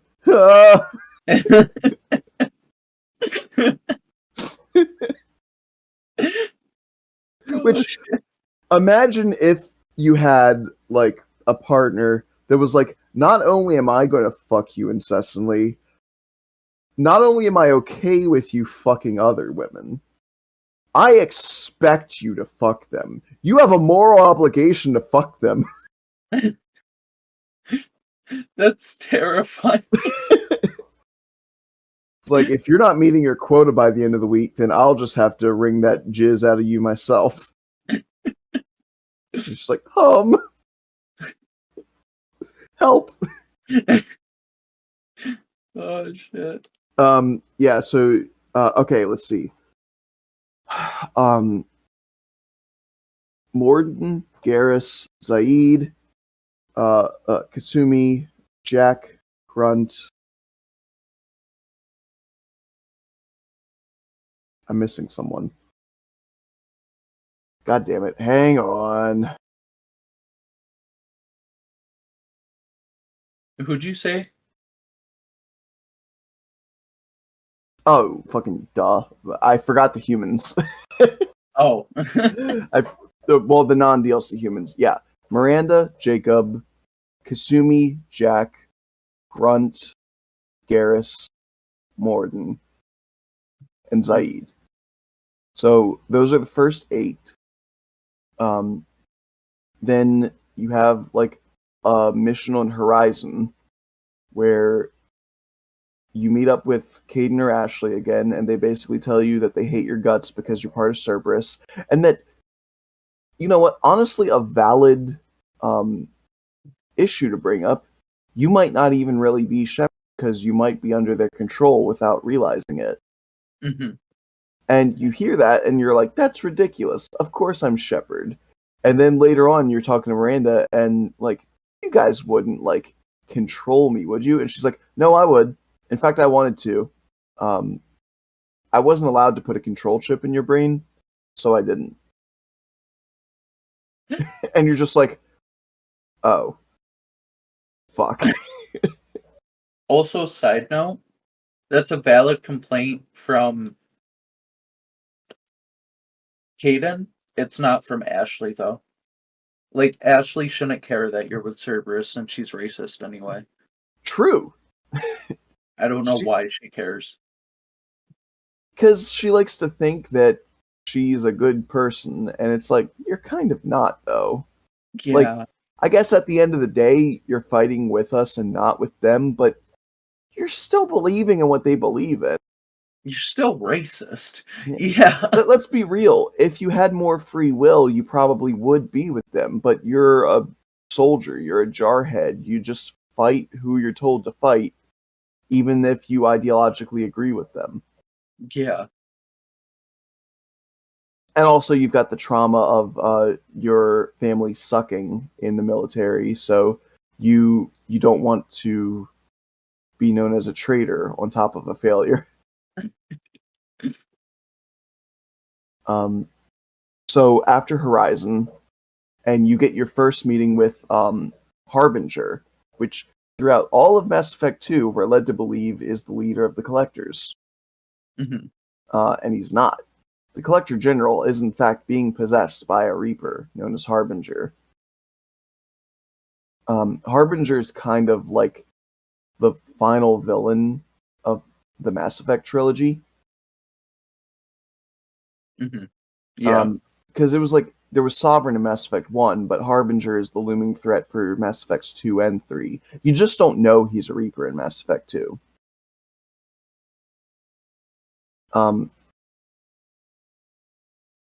I think it would have been neat to have a boss battle against Harbinger. They proved in that game you could have boss fights against Reapers. That would be cool, actually. But instead what it is there's like a teleporter, and you're at the top of a hill, and you have to run down this hill to where the teleporter platform is, and Harbinger is looming over the teleporter platform, taking pot shots at you as you make a run for it. That's your final encounter with Harbinger. It was kind of lame. Yeah. For how much Harbinger was built up, you should have had a more personal confrontation. Yeah. But anyway, so after your first meeting with Harbinger, which, by the way, assuming direct control, now lives rent-free in my brain. Like, anytime I take over for something that somebody else was doing, like on a computer or whatever, in my mind, I'm always like, assuming direct control. That's amazing. I love that. So after that, you recruit 3 more people. You recruit the assassin, Thane Krios, who is the first Drell that we see. The Drell are like lizard people that live with the Hanar. Because I guess the Drell their world was like, I guess it was climate change or something, right? Like their world was no longer inhabitable. So I think so, yeah. So the Hanar, the jellyfish dudes, all showed up with a bunch of ships to rescue the Drell. And they took them to their world, and it was very nice of them. Except there's a problem. The lizard people are from a very dry and arid world. The Hanar world is like 90% water. Mm. So the sudden shock of humidity is rough for the Drell to live with. So sometimes Drell develop a disease. What is it? Keppel syndrome? I could not tell you. I don't remember that. I think it's called that, or maybe that's a real disease. Anyway, the point is, it's a lung disease where, because of the humidity they're constantly breathing in, their lungs no longer take in oxygen properly, so they start slowly dying. And our Thane has this syndrome, and he's in like the final stages of it. So within the next 6 months or so, he'll be dead. So, and bear in mind, Mass Effect 3 takes place 6 months after Mass Effect 2. Haha. So he's like, in my final days, while I can still fight, I want to do some good for the universe. So I will help you pro bono. I don't need pay. I just want to help stop the collectors. He's a very cool dude. He also prays every single time he is about to make a kill or complete a kill. Mm-hmm. He's a pretty cool guy. I do appreciate the archetype of like the religious figure that's also a stone cold killer. He was very interesting, and I actually genuinely enjoyed him. Yeah, he's a badass. Mm-hmm. Sorry, Bless you. that was a cough, but thank you. So you also recruit Oh yeah, Tally. Hmm. Tally's mission on Haystrom is one of the coolest missions in the game because I love it whenever Mass Effect makes you contend with multiple issues at once. And in this, you're contending not only with the force of the Geth that you have to fight through, but the environment itself. Because Haystrom has no ozone layer anymore. So whenever you step into the sunlight, you start taking damage. I So forgot about that actually.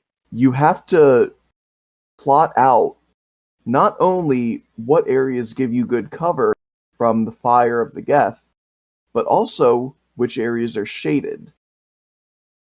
Mm. And it completely changes the dynamic of that mission. And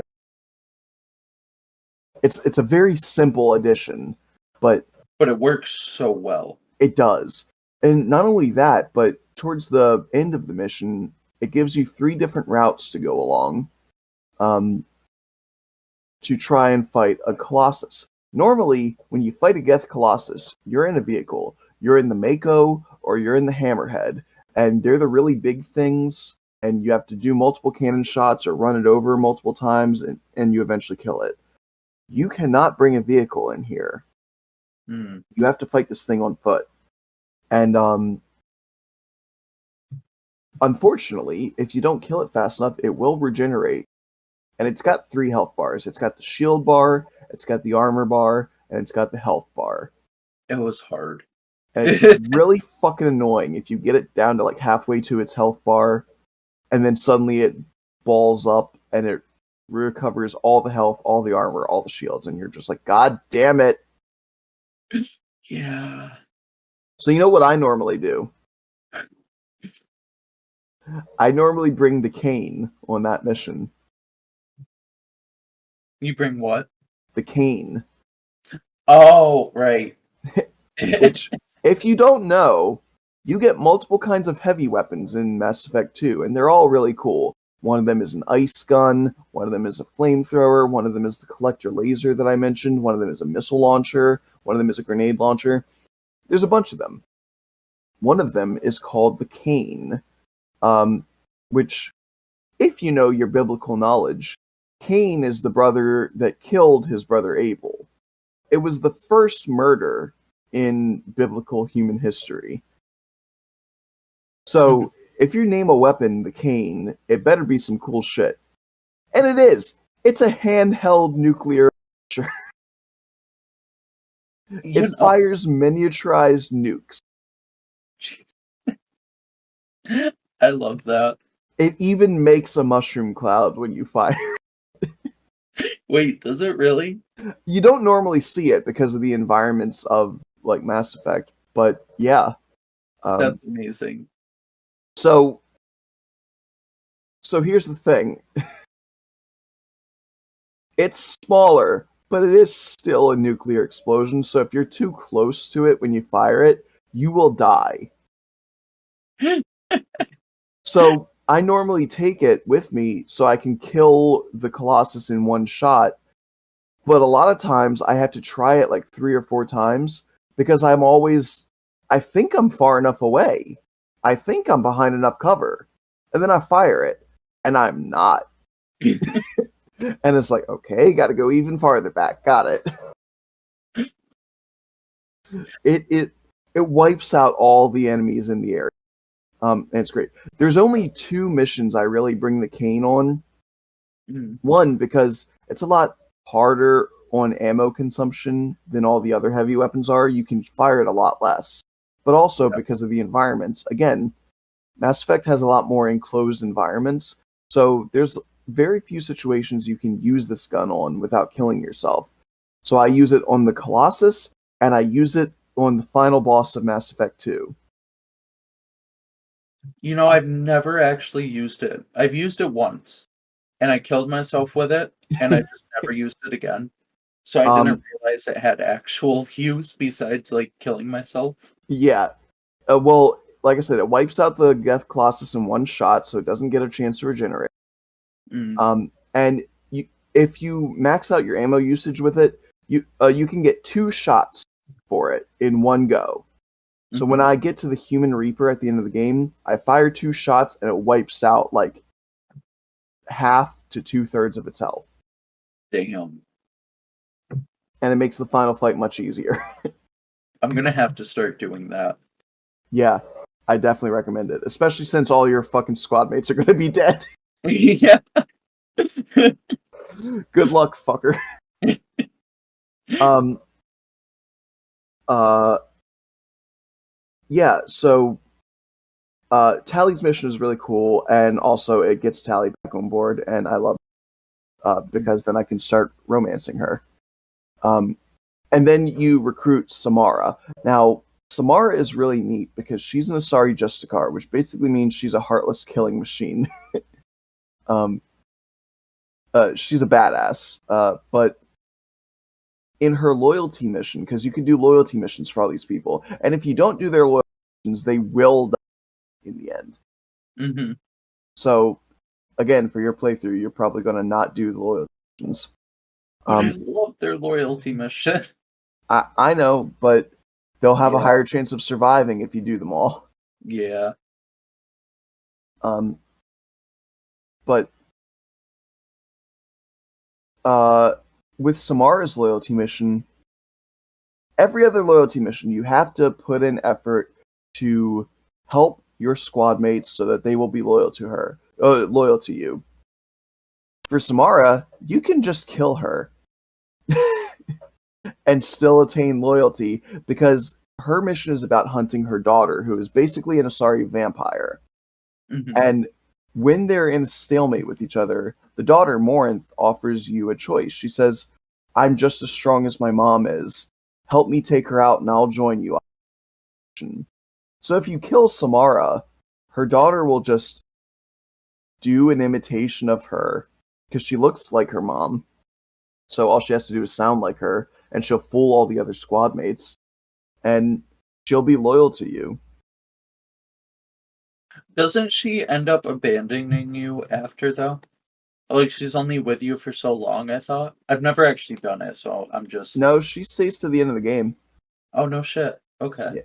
Yeah, I don't know what happens in Mass Effect 3, because there's a mission with Samara trying to save her other daughters in Mass Effect 3, but I guess, I don't know, I guess Morinth does it maybe in Mass Effect 3.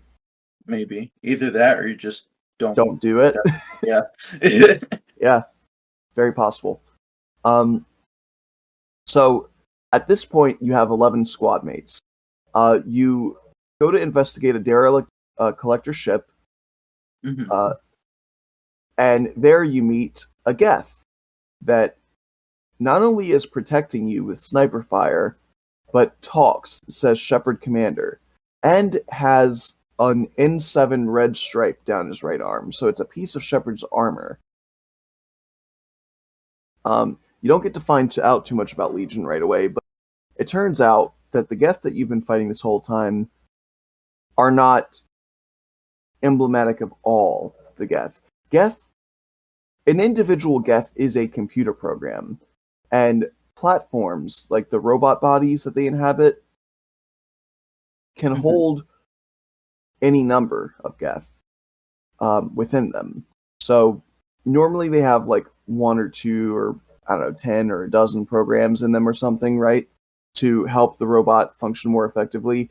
But the thing about the Geth is the more of them in close proximity to each other, the more intelligent they are because they operate on like a hive mind neural network type thing.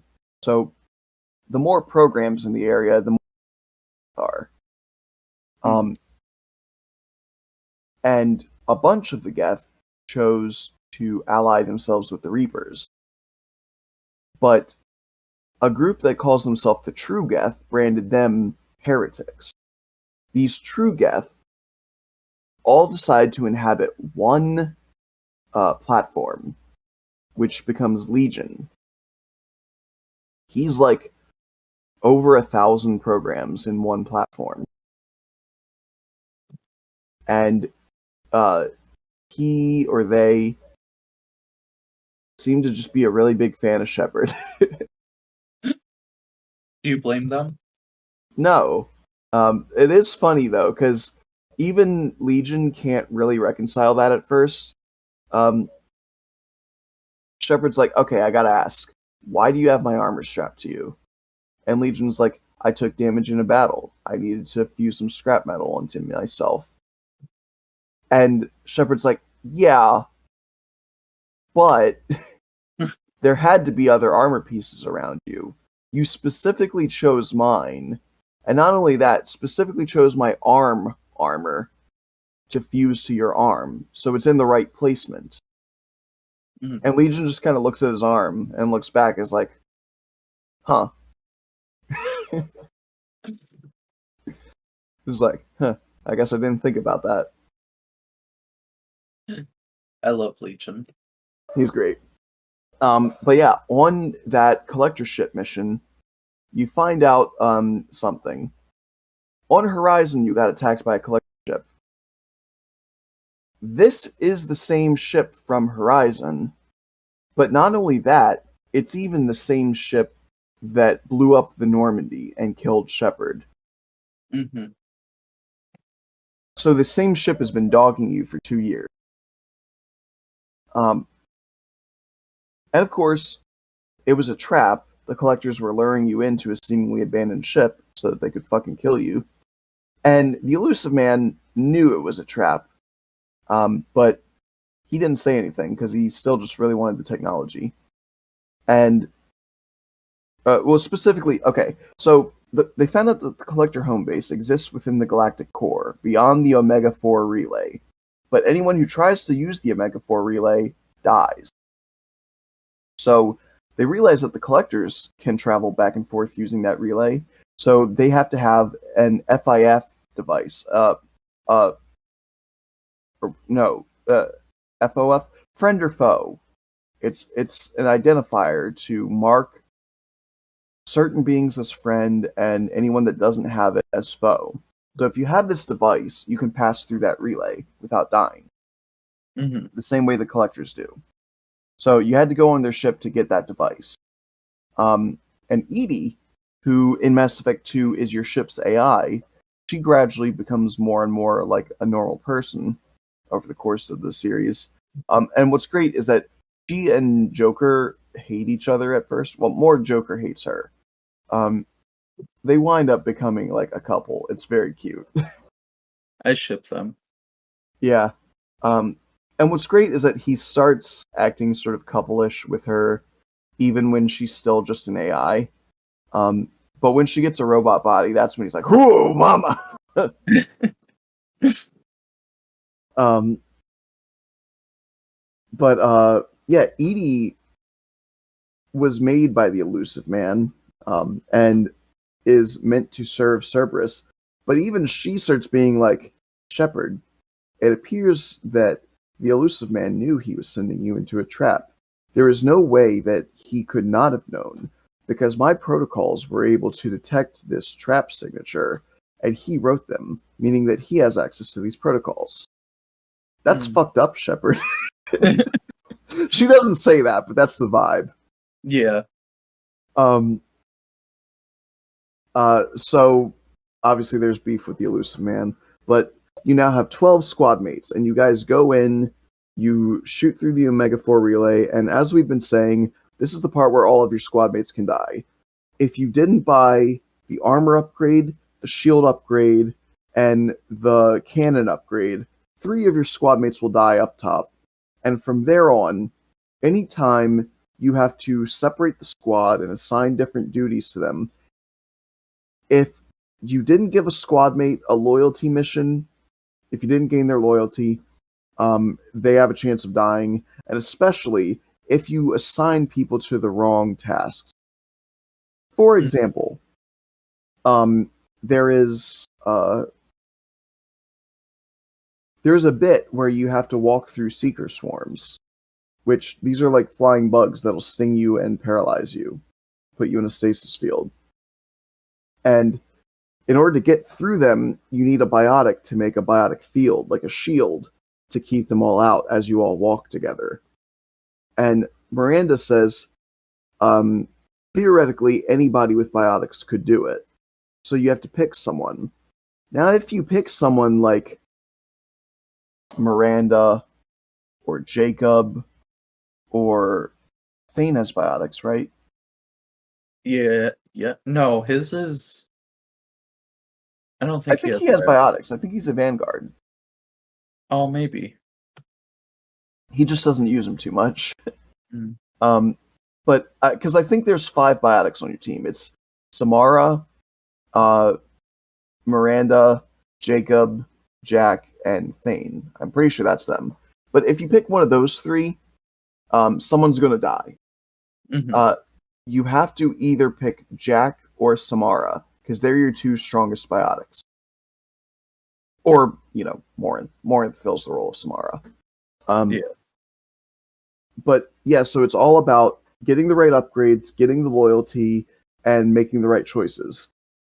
So for your suicide run, your goal is going to be get no upgrades, get no loyalty, and make all the wrong choices. Yep. Basically. um, the only one again that I allow for you to get the loyalty of is Tally, because if you're romancing her, we actually want her to survive to Mass Effect 3. Yeah. Um, We need her. yeah. But yeah, like for there's a mission where you have to have a technician unlocking and hacking stuff while they go through these like vents. Um, if you sent like Tally or Legion in there, they're fine. They do it just fine, not a problem. If you send like Garrus or someone or whoever else is available for that, they can actually die in the vents because they're just not as quick at hacking. Mm. Rip Garrus, that's where you're going. No. Again, I don't know if he's one of the people that are eligible to send there. I'm assuming you can't send like fucking Grunt in the vents. I'm assuming, but if I can, I'm gonna try. Because the game still limits you to like the 5 or 6 most likely options, and then from there you gotta pick one of like the top 2 or 3. Yeah. Um, but I think Kasumi is also somebody that can do it. But anyway, you guys fight your way through the collector base. People either die or they don't, depending on how you play it. And eventually, you reach the heart of the collector chamber. After setting the entire base to self-destruct, wiping out the collectors once and for all, you realize that all of the human colonists that they were kidnapping, as well as a bunch of the Normandy members kidnapped when they took pretty much everybody except for the squad mates and Joker. Mm. Because you do get to play as Joker in this game. It's great. They're all being essentially put into a blender.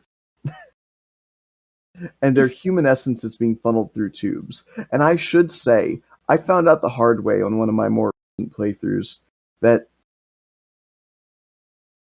after doing the mission where you play as Joker and everyone gets kidnapped, if you don't do the collector base in the next like 2 missions, members of your Normandy crew will die. And if you take even longer, they'll all be dead. Really? Yeah. Oh wow. I think in that playthrough, like, Kelly died. I managed to save Dr. Chakwas in them, but one of the engineers died. Gabby. Who? It was Gabby. It was very upsetting because Ken was still alive, and in Mass Effect 3 I was able to get Ken back on the ship, but Gabby wasn't there with him. No. That's so sad. I was so upset about that because I hadn't finished all my loyalty missions yet. I procced the collector or the Reaper ship mission too early because once it procs, you can't not do it. Yeah. This sucks. So because I was like, well, I don't want to go in, so I did like the last 2 loyalty missions I had to do, and because that was 2 missions, And then the Reaper ship was, not the Reaper ship, the collector base was the third mission. Some of my crewmates died. Damn. Yeah. That's horrible. Yep. So that's also going to be part of your kill everyone task is Not wait doing that mission. wait long enough to get all of your Normandy crew dead. I just will literally do every single other mission, including side missions, except for that one. That'll be saved for last. Yeah, it's going to be like speed run the back half of the story as quickly as possible, get everyone captured by the collectors, then do all the side missions you still have. Yeah, exactly. So make sure to save some for that point. Yeah. Yeah, so all of the human goo and essence that they're funneling through these tubes, they're making a Reaper with it. It turns out the Reaper reproductive cycle isn't like they fuck and spit out a little robot baby. No, they take the form of other alien races and they use their essence and mold robot shells out of the organic material of aliens. So they all look like big old crab hand things. Typically, the Reapers do. That's because when they first were made, that was a race in the Mass Effect galaxy. That's a terrifying race. Yeah. I mean, it totally fits if you're going back like millions or billions, it would be some protozoic shit. Yeah. But and in fact, we in Mass Effect 3 get to meet the earliest Reaper, which is Leviathan. Oh, I remember him. Yeah, he's not technically a Reaper. He's technically a precursor to the Reaper. Because, okay, so the Catalyst is the computer program that started making Reapers, but the Catalyst made Leviathan, which in turn started making the Reapers that we know of today. Yeah. I liked him. He was cool. It just took a turn I wasn't expecting with that.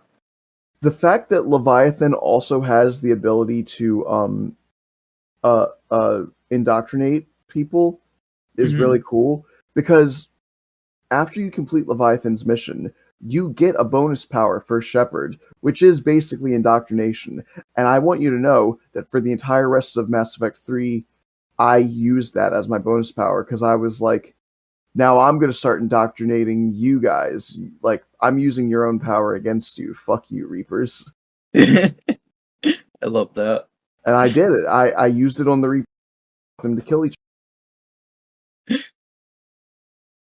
That's amazing. I think any time you can have a brainwash power in a video game, it's one of the most effective things. Because it's like, yeah, you take out the enemy that they kill, but you also take out another enemy because they're not attacking you. That's true. So it's like taking out two enemies for one shot. Yeah. Which is why I'm trying to level up the Infector in my Ratchet and Clank Up Your Arsenal playthrough. Because that's exactly what it does. I still find it funny that they got away with what they named that game. They named a bunch of games like that. Second game is Going Commando. There's a game where you get a shrinking mechanic, and it's called Size Matters. Jesus. Yep. Yeah. And by the way, that one was on the PSP. So. Dale. Yeah, but those ones I can kind of get like parents being like ignoring it, but like Up Your Arsenal. Yeah, especially in the UK, that's a lot more on the nose. Yeah. Up your arse. And then they started getting a little bit more boring. Tools of Destruction might be a penis joke, but that's kind of stretching it. Yeah. Um, but anyway, yeah. So you're fighting a, a partially formed human reaper as the final boss. It basically looks like a Terminator Hmm. because they've only gotten as far as forming the skeletal structure of it. So it's a giant robot skeleton, but it's only the top half. Anything from the waist down hasn't been made yet. Um, so now that's a final boss fight. That's fucking sick, and I wish we had something similar with Harbinger. Because Mm. you didn't really fight Sovereign either. You fought Saren, and despite the fact that they insist on being like Shepard killed a Reaper, but he didn't, did he? He killed Saren, and that fucked up Sovereign's like mind for a few seconds, which let all these other ships, led by Joker with the Normandy, to kill Sovereign. If anything, we should say Joker killed fucking Sovereign. Yeah, Joker did all of the work. Yeah. Um, Shepard was definitely playing a support role. Like, if you have a support and a physical damager, the support doesn't get the kill when the physical damager lands a kill shot. Yeah. I'm just saying, like, I'm not saying Shepard did nothing, but Shepard didn't get the kill shot, so. Um, but anyway, you fight the Human Reaper. It's awesome. Uh, and if you still have a couple of squad mates left alive at this point, don't worry. They can die here too, because the place starts to collapse from everything exploding, and a couple of your squad mates look like they get crushed by falling debris, and you pick the debris up, and if you've been saving everyone, they're kind of like, yeah, I'm okay, and they shake it off and they go running with you, but they can die there. Damn. I'm gonna let them die there if I didn't get them all killed. Yeah, I think, well, because you you have to like actually put in effort to get everyone killed. You have to utilize every single part where they can die. So the flyover, 3 people need to die. Assigning wrong jobs, like another 3 or 4 people need to die. Not getting Mm. loyalty missions in cutscenes, another few people die, and then there'll still be a couple people left alive for your final battle with the Human Reaper. So the last 2 will die after that battle. So Tally is literally gonna be the only survivor with me. Yes. She'll be the only one that makes the jump with you back to the Normandy. Yeah, I love that. um, because if you do kill literally everyone, including Tally, if you're not trying to romance her, then Shepard can be like the only person to actually make the leap to the Normandy. And in fact, I think Shepard can die too, which means you just need to like not import that save in the Mass Effect 3. I wonder how the ending of that would go. I don't know. I haven't seen it. I Um, love that. I might actually just play like Mass Effect 2, not like Mass Effect 1 and 2, just 2, just to get that and see what it's like. You'll have to let me know. Yeah. That sounds interesting. Um and that's pretty much how Mass Effect 2 ends. Whoever survived with you to the end, you do a walkthrough and they sort of give you a nod of respect, like, yeah, we're glad that you're our commander, sort of type deal. And the music swells, and somebody runs up to you with an iPad and it does like a program, and you're reading information about the Reapers, and you look up and the music gets really intense, and you see all the Reapers starting to emerge from dark space. Uh, Sure. it goes to black. And there is actually one last thing you can do. There's one last post-game DLC where Shepard goes on a solo mission infiltrating a Batarian base. Um, it's very Metal Gear Solid. Hmm. It's kind of cool. And you go to rescue a doctor who is being held by these Batarians. And you find out the reason they kidnapped her is because she was making a project to launch an asteroid into their mass relay. And the explosion from the mass relay would wipe out the Batarians. And you're like, well, that's some terrorist shit. Why would you do that? And she's like, no, man, you don't understand. This is the mass relay that the Reapers are going to appear from. What? Well, or more accurately, this is the mass relay at the edge of the galaxy. I've done the calculations. The Reaper arrival, it's called the arrival, by the way, is going to happen in like 2 days. What's going to happen is they've been traveling using their own FTL drives, which are slow, from dark space to the edge of the galaxy.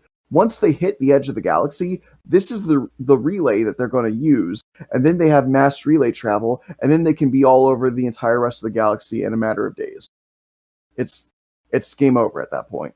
But if I destroy this relay, then they have to continue flying with their FTL drives to the next closest relay. That'll delay them by at least like 6 months. And you're like, oh, I see. And we could use all the time we can get. I understand. And then the doctor's like, ha, psych, bitch, I'm indoctrinated, and knocks you out. And because they've been studying Reaper artifacts, that's how they gain knowledge of when the Reaper. And the Reapers can spread their indoctrination through their artifact.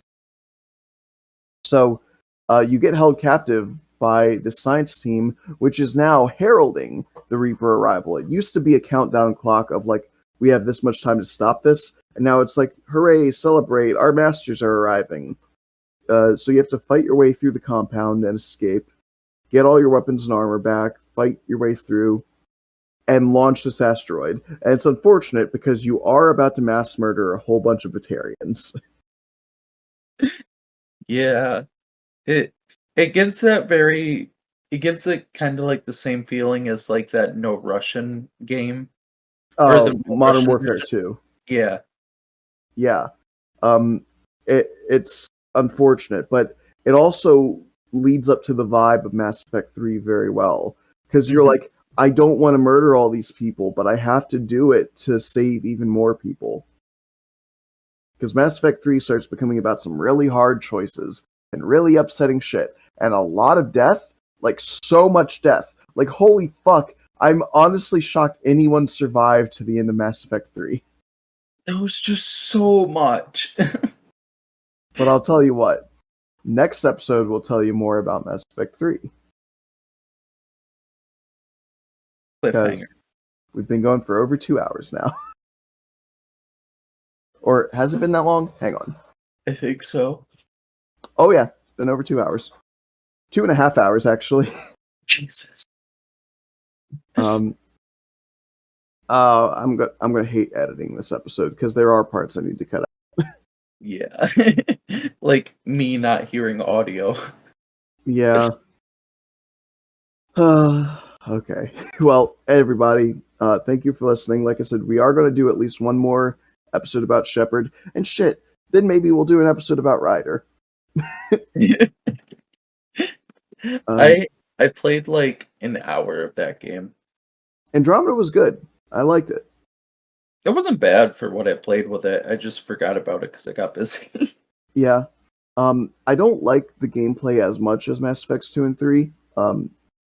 They focus more on like the exploration elements that have been taking over games in recent years. Mm-hmm. You know, like your Breath of the Wilds or your Horizon Zero.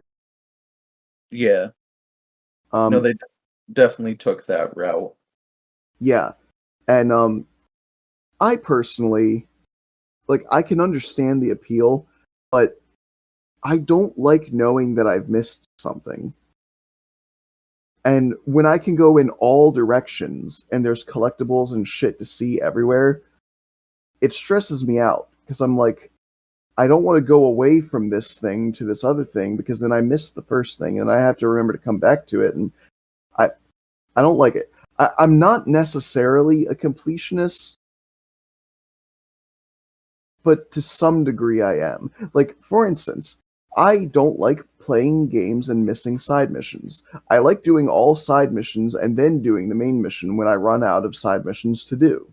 Mm-hmm. Which makes games like these big exploration games, or what was that one game? Skyrim. It makes Skyrim near unplayable for me. See, I love Skyrim. That's one of my favorite games of all time. Well, the problem is my mindset. Because I like to do side missions before the main story, I just never did the main story. Because there Yeah. never stops being more shit to do. It's just never ending, and that's what I love about it. But I can see why you don't. Yeah,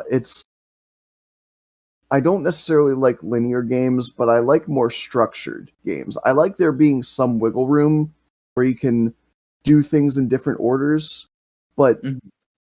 I don't want to just be thrown into an empty space and them go, okay, go anywhere. It's like, well, now I'm overwhelmed. Some structure is nice. That's why I really like the story of Mass Effect, because like they give you the main missions and you're stuck with certain main missions before others, and when you're on a certain stage of the main missions, you can't do all the side missions in the game. It gives you a set, you can do that set, then it forces you to do a main mission. Mhm. Then it gives you another set to do before doing another main mission. It Yeah. paces it out for you. It does do a great job pacing, I will say. Yeah. All right, but I think that's about what we have to say. Mass Effect 2 is genuinely one of the best video games ever. It's a 10 out of 10 game for me. I agree. Um, One of my so, top tens. like, I think Mass Effect 3 was really good, and they do improve in some areas, but I think they also go backwards in some areas. So I would probably say Mass Effect 3 is like an 8 or a 9 out of 10. Hmm. Yeah. And like I said, we'll get more into that later. But everybody, thank you so much for listening. You can support the series with uh, my Spotify for podcasters support page. It was really way easier just to say Anchor, but fuck me. It works the same as Patreon. You can basically pledge an amount of money every month, and it can be some insignificant amount you wouldn't even notice. I'll take anything. I would really appreciate it. Shout out to Kairu for being my supporter right now.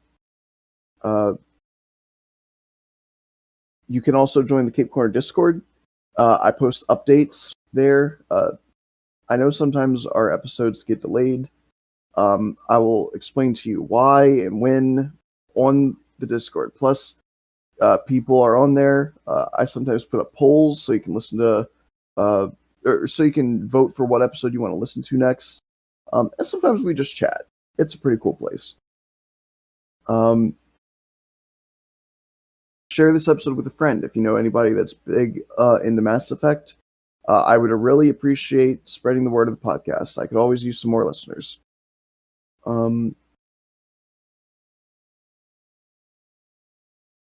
Oh, I was thinking of what I'm missing. Normally, this is the part where I would say follow me on Twitter. I'm not using Twitter anymore. Fuck that shit. Yeah, fuck Twitter. But if you want to follow me on Tumblr, I'm Beyond Blue 2. And again, I might make an official Cape Corner Tumblr, but for now, that's my personal Tumblr. And I'll post episode updates when they come out on there. Other than that, the Hall of Pods podcast network. It's our podcast network. It's got some cool guys. It's got the SJW Comic Book Club and True Believers, a comic book podcast, and the Fandom Optimists. So go give those guys a listen. They're pretty neat. And again, last week I asked if you had any social media to plug, and you said no. But I noticed in the last episode I started posting your Twitter again. So I just put that in the description of the last episode. Do you want me to do that again? Yeah, that's fine. All right, cool. I think that's gonna about do it. So this was a long one. We went on, but again, welcome to Cape Corner. That's what we do. It wouldn't be Cape Corner if we didn't. I'm hoping that this revelation about the audio suppressor or whatever it's called fixes my audio from now on, because I was really upset with my audio at the last episode. Hopefully it'll be better now. I Honestly, I think that was the issue because I haven't had any of those issues on my end hearing you after you fixed that. Well, But good. you have to get like what through an hour for. Yeah, I'm sorry. No, it's fine. I should have said something. I wasn't even Well, you thinking. you were saying something. You were telling me when my audio was cutting out. I just didn't know what to do. Yeah. Uh, but I'll I'm glad that I wound up procrastinating with my YouTube episode now because the audio for my last episode was also bad. Oh, really? Yeah, like I can adjust the gain of my voice if I'm too loud or too quiet, but um, it was kind of choppy, the audio. So hopefully that won't be the case anymore. I hope not. Yeah, That sucks, though. I'm sorry. it's okay. Whenever making a series, the first few episodes are always bound to be your worst ones. Look at Cape Corner. My first episode was horrible. Oh yeah, your audio was shit. Yeah. Literally the worst. Like we could barely even hear you. You'd be like, "It got," and Yeah. then like 5 seconds of silence, and I'd be like, "Haha, I know, right?" Yeah. Oh, it was so bad. What was crazy is I could hear you, but the audio just didn't record. Yeah. Is wild. All right. Anyway, thank you all for listening. Stay strong, stay true to yourselves, and remember, we can all be heroes.